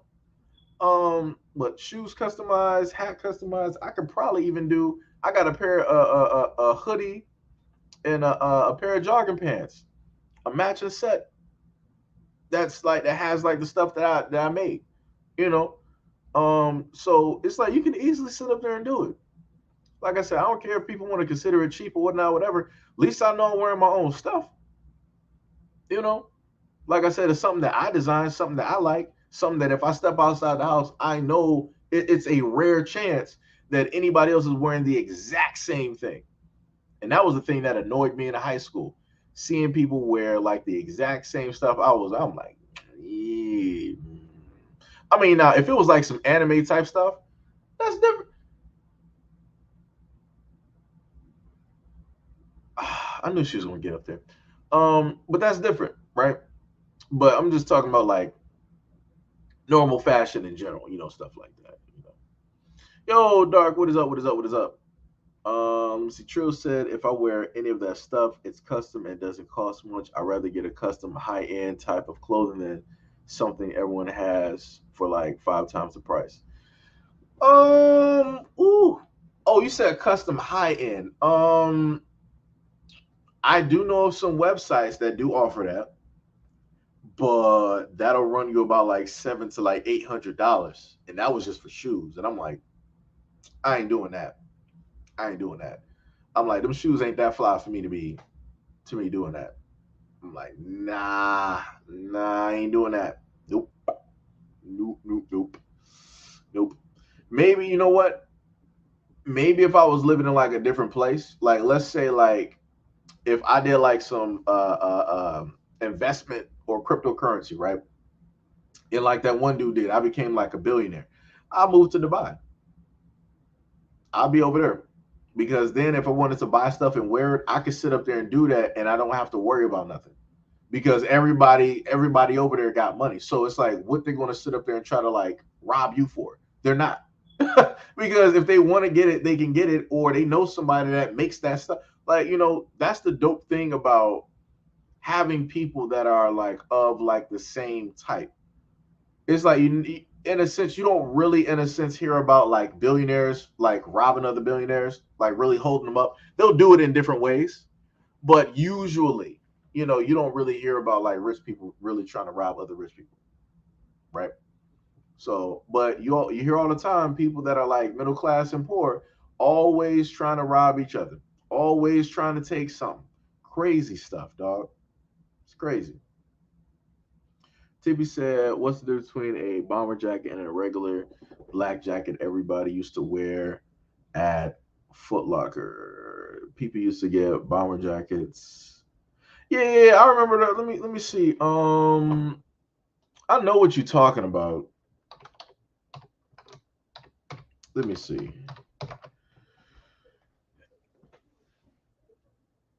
Oh, you talking about? I think.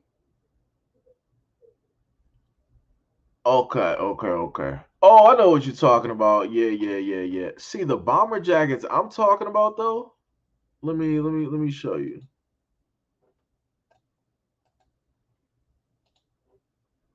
Let me see if I can put that up there. See the jacket. Now, when I think about like a bomber type deal, I'm more so thinking about jackets like that. Let me see if I gotta minimize that. I'm thinking more so like not exactly like the texture and stuff it don't even look that awesome, that great. Um, but it's like I've always liked the jackets that kind of have like that fur, type of deal to it. That one look a little bit more clean. It looks a little bit more worn, but it's not the style. What is that? Suede? That look like suede. It looked nice though. That one looked like some suede type stuff though. Um, like I said, I got some different styles of jackets that I would wear. This jacket right here, I swear to you, this was like a black guy staple at one point. Let me see if I can get this picture up here. This was like a black guy staple at one point. I swear to you, there wasn't a time I ain't see somebody in a hood with this jacket with the orange like lining in it. I'm like, bruh, everybody got this? I'm like, where everybody shopping at? Like, I'm like, they don't got no other type of jackets on here. I'm like, yeah, I'm like, it's looking a little bit tough. Look a little bit tough. But yeah, they got it's some different type of like stuff. I'm trying to roll through these jackets real quick on Google real quick. Let me see. I mean, I like fur type stuff. I don't even care if it's like some fake fur like type of deal. I wouldn't be having it, looking that tight though. I mean, I like how that jacket looked though. Like, yeah, this one I like that. Let me see that. Let me see. Put that one up there. Like this one, I wear this. Let me see. Where is it?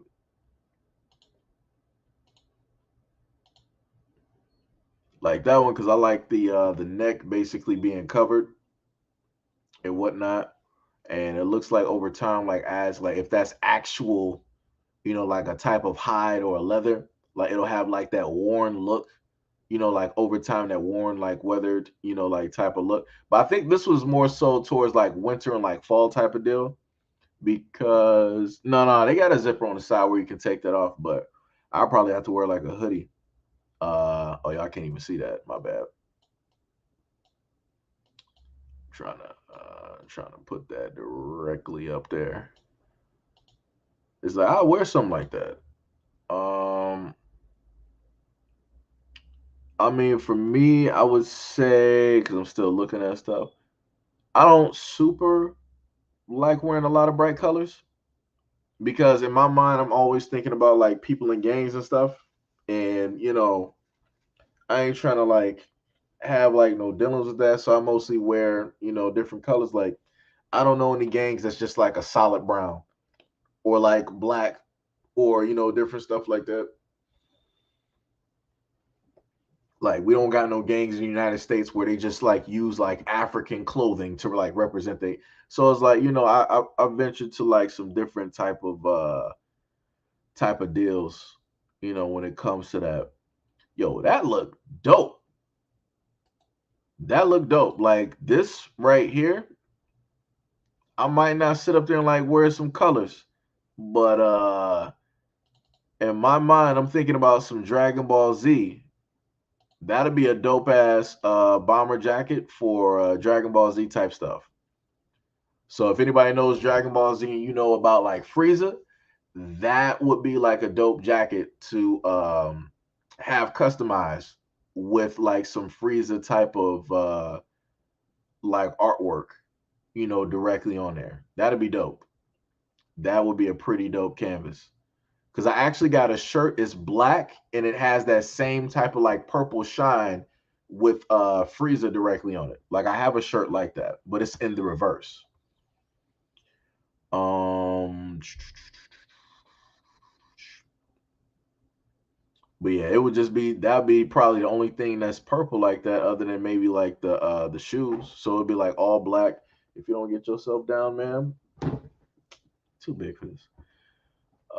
That'll probably be the only thing, but it's hard actually getting shoes to match with the clothing that you decide to like wear. Ooh, that look. Hey, It might be kind of clean right there. And then in comes like the other jacket. Hold on, let me get that one. Let me see that. This kind of gives me like that Wolverine type of like vibe from like his 1970s black and yellow, black and brown. I'm sorry, yellow and brown outfit. Let me see. Let me see if I can actually give you a comparison on that one. Uh,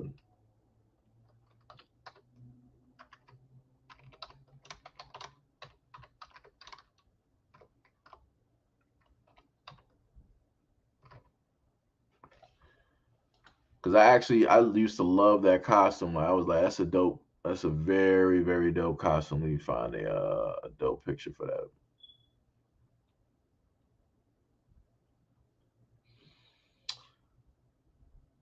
Come on, you gotta have a better picture of James than that.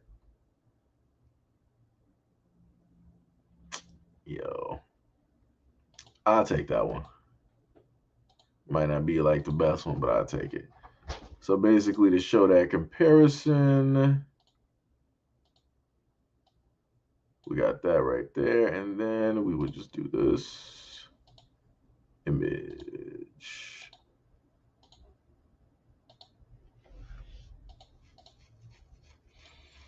So you kind of it's kind of there. It's just in because he does have like black directly in there. It's just on the on the top, but it's roughly like sort of like the same type of deal. Gives me like sort of like that Wolverine type of vibe, Wolverine, Bumblebee, like type of deal. I wear something like that. 'Cause I know some shoes that I can color up that would match with that. I can see that. I can see that. But yeah. Yep.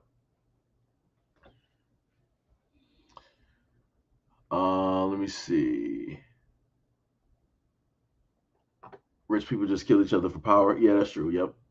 That is true. That's true. Trill said, "Hey, I can send clothes to the Discord because y'all talking to the right one when it comes to customs, World War II jackets, bars.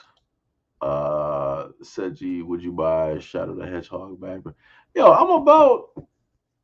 I used to draw that. I don't have like the drawings directly on me. Like, dude, I used to draw during like the eighth grade to about when like the 360s came out. I was sitting up there drawing like Sonic. And I sat up there and I got a few pictures like on my old Xbox on my 360. I think I should still have like the image of Sonic directly like on there and stuff and whatnot.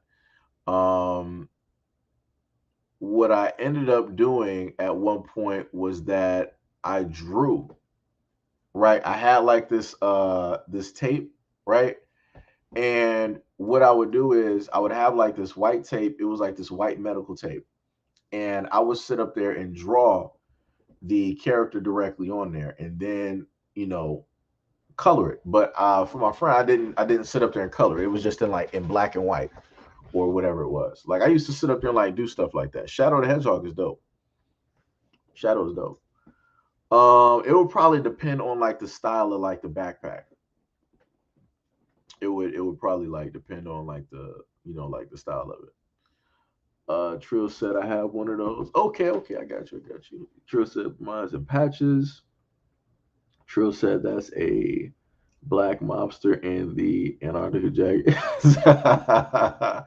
He said, come on, bro, no offense, but me and you wear glasses, they're not gonna think we're in the gang. Nah, you'll be surprised. You'll be surprised. Like I said, I never tried that out there in LA. Like I said, I'm wearing all black everything. We knew we not even doing it. We not even doing it. Not even doing it. It's like, yo, you almost gotta be out there wearing like rainbow colors to like walk through hoods, without people sitting up there saying stuff or trying to like, shoot you. Like, yo, it's crazy out there. Like I said, I ain't trying to go through like none of that nonsense, man. at all. I ain't trying to be mistaken or mistaken for nothing. Cause you know how people start getting. Um, let me see. Uh, oh, you talking about the quilts? You talking about the diamond ones? Yeah, everybody used to wear those. I used to always want one of those jackets, but back during those days when I wanted one of those jackets, that was called like the dope boy jacket. Cause the guys who was up there like selling and doing all that, those were like the main ones wearing those jackets. So I'm like, gotta go to something else. Gotta go to something else. So it's like now if you wanted to like if I wanted to wear that jacket, it's whatever it is. Like it ain't gonna be considered like a dope boy jacket and stuff like that. So you know. True said true. They had a fitted hat politics out there. I just know where I live. If you don't look the part, they won't care. But you're right. It depends on where you are. They don't play that. Yeah, I don't got. Yeah, LA. I'm good. It's like I always thought about like maybe one day I would like roll out there to like California, but it's like, yo, I would have to be like wearing straight African clothes. Like just to be out like that's the way I feel. But it's like even within that, I could still probably like something probably will still happen. It's like, I ain't trying to like I seen all those videos, dudes sitting up there like not a part of nothing. It's like, yo, where you from, Holmes? Where you from? What set you run home? I'm like, what? I'm like, what you talking about? And then dude get like knocked out and get his like shoes taken. I'm like, I don't got time, dog. I don't got time for this. It's like it's just straight, straight nonsense. But yeah. So what a brother is about to do, it's only about a good 13 of us. It's probably still dwindling down. I'll probably just end up like ending the stream here and figure out what I'm about to sit up there and eat. Um, and also like upload another video directly, for you guys as well. I've seen a beautiful red beanie that I want but won't buy. Wait, why won't you get it? I mean, beanies are cheap, but I guess like depending on like where like you live, like yeah, I understand like why you wouldn't sit up there and like get it. Um, well, you wrote that in all caps. Tippy was like, "Eat on stream." No, not. I'm not eating on stream. This ain't one of those streams today where I'm just gonna be eating on stream. If this was like one of the 10 hour, type of streams, yeah, it's red. Yeah, I get it. Yeah, I get it. So it's probably like where you're located. It's like yeah, red probably ain't like a good look and stuff. So I get that. I understand it. I got that. You know. But I mean, try getting it in black. Like I said, it's a shame that you got to really worry about the colors that you want to wear because there's like a gang out there. Like I can't even if I wanted to wear like the old English D and I'm in LA, that'd be a problem because you got a group that basically uses that hat. I'm like, bruh, I'm like, y'all using stuff that was around before any of these gangs even existed, and now y'all just like claim. And I'm like, this is why I'm glad that culture, like that's in LA, I'm glad it stays there. And like the rest of people in the United States ain't with that. Like, even if they do like a whole gang type stuff, it ain't over no hat type stuff, dog. Like, that's just crazy. Like, you can't wear no hats. Like you gotta wear like some standard issue type stuff. And I'm like, I don't even like that. Like, that's not even a hat that I want. Like it's crazy type stuff, man. Um, as a person with sisters, if I were you, your family, I'd like to see you in the real thing if possible. Um, I get it. I want to wear a purple jacket, but the Saints might come jump me. Yo, like I said, like don't nobody got time for this. Like it's crazy. This is why it's like you got a lot of people trying to leave out the hood when it comes to like LA. It's like you ain't trying to be dealing with that. And it's like when you're of that culture and then you go somewhere else and you're able to just do the stuff that you've always wanted to do, it's a freeing type of experience. Like you're not looking over your shoulder, you're not worried about like, somebody thinking that you are op and ready to like spray down the block or something, or you about to get jumped or all this other type of stuff. Like, it's a freeing type of experience, but it's a shame that, you know, you should have to feel like that at a given point in time. But like I said, that's the culture that people allow. So, it is what it is. Let me see. King B said, I'm back. I just committed a felony. Oh man. Hopefully you're all right. Hopefully you are okay. Oh man. Hopefully you are all right, brother. But yeah, I'm about to sit up here and probably figure out something to like eat or whatever. Cause what time is it? Oh, it is Tucson. We are in the afternoon at this moment in time. So yeah, we'll figure out something. Let me see. What we got up here.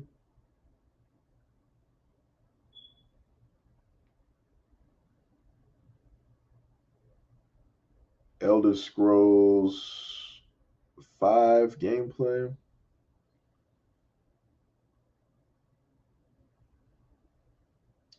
Let me see.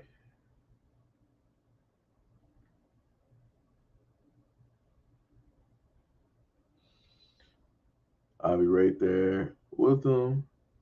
I'm a Saints for life. Timmy said you yo. Oh man. Let's see what it is.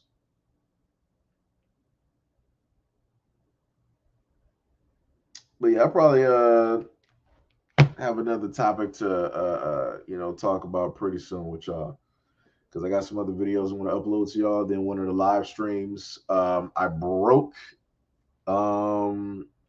into like a two-part video. So I think like one part is like 40, and then the other part might be like 40 plus or something like that. So, y'all gonna end up, seeing that directly on there pretty soon. So yeah, and I like how magically when I'm about to end like the live stream, YouTube is like, "Oh, you're gonna try to end the live stream? We're gonna throw some more people in here. Let's throw up those notifications. Let's throw a little bit of crumbs out there for Seji." I'm like, "Oh, that's what we're doing. That's what we're doing." Yo, what is up, Tana?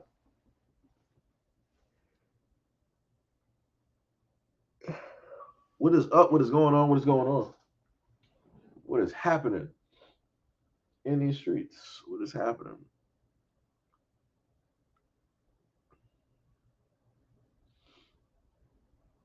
Trill said, I'm gonna have two big super soakers. That's been crazy. King said, is it against the law to take a baby orange from across the state line? This man took a piece of fruit. Oh man. Um, what is that? What is up, Tyler? What is going on? You better not get your butt into that. Get out that shade. You too big to be doing that. Don't be looking at me strange. You know you shouldn't be doing that. Cats. I swear I felt like I've been having like two different conversations. Like I'm talking directly to y'all, and then I'm also talking to the cats. It's crazy, crazy. Um, TV said record it and put it on your YouTube channel. You want him to record him doing something that he not sure that might be an issue? Lord have mercy. Lord have mercy. But yeah, that was pretty much it. pretty much what I wanted to talk to y'all about. Dealing with the quote unquote shadow banning and all these other things and different things like that.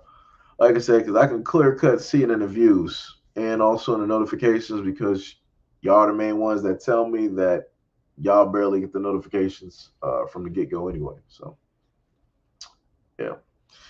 But anyways, it was awesome talking to a lot of you guys, seeing y'all roll directly into the stream and whatnot. And I forgot my train of thought. Anyways, I'll more than likely end up hitting y'all up a little bit later at a certain point in time. Y'all can also hit up the Discord that we have just in case you want to, talk, you know, whatever conversations, gaming, politics, just stuff in general, all the other stuff. You can easily just like hit up that Discord and whatnot, and do that directly in there. But anyways, that is it for this live stream. And as always, peace, love, and stay tuned for the, I guess, next live stream. I don't know. I lost my train of thought.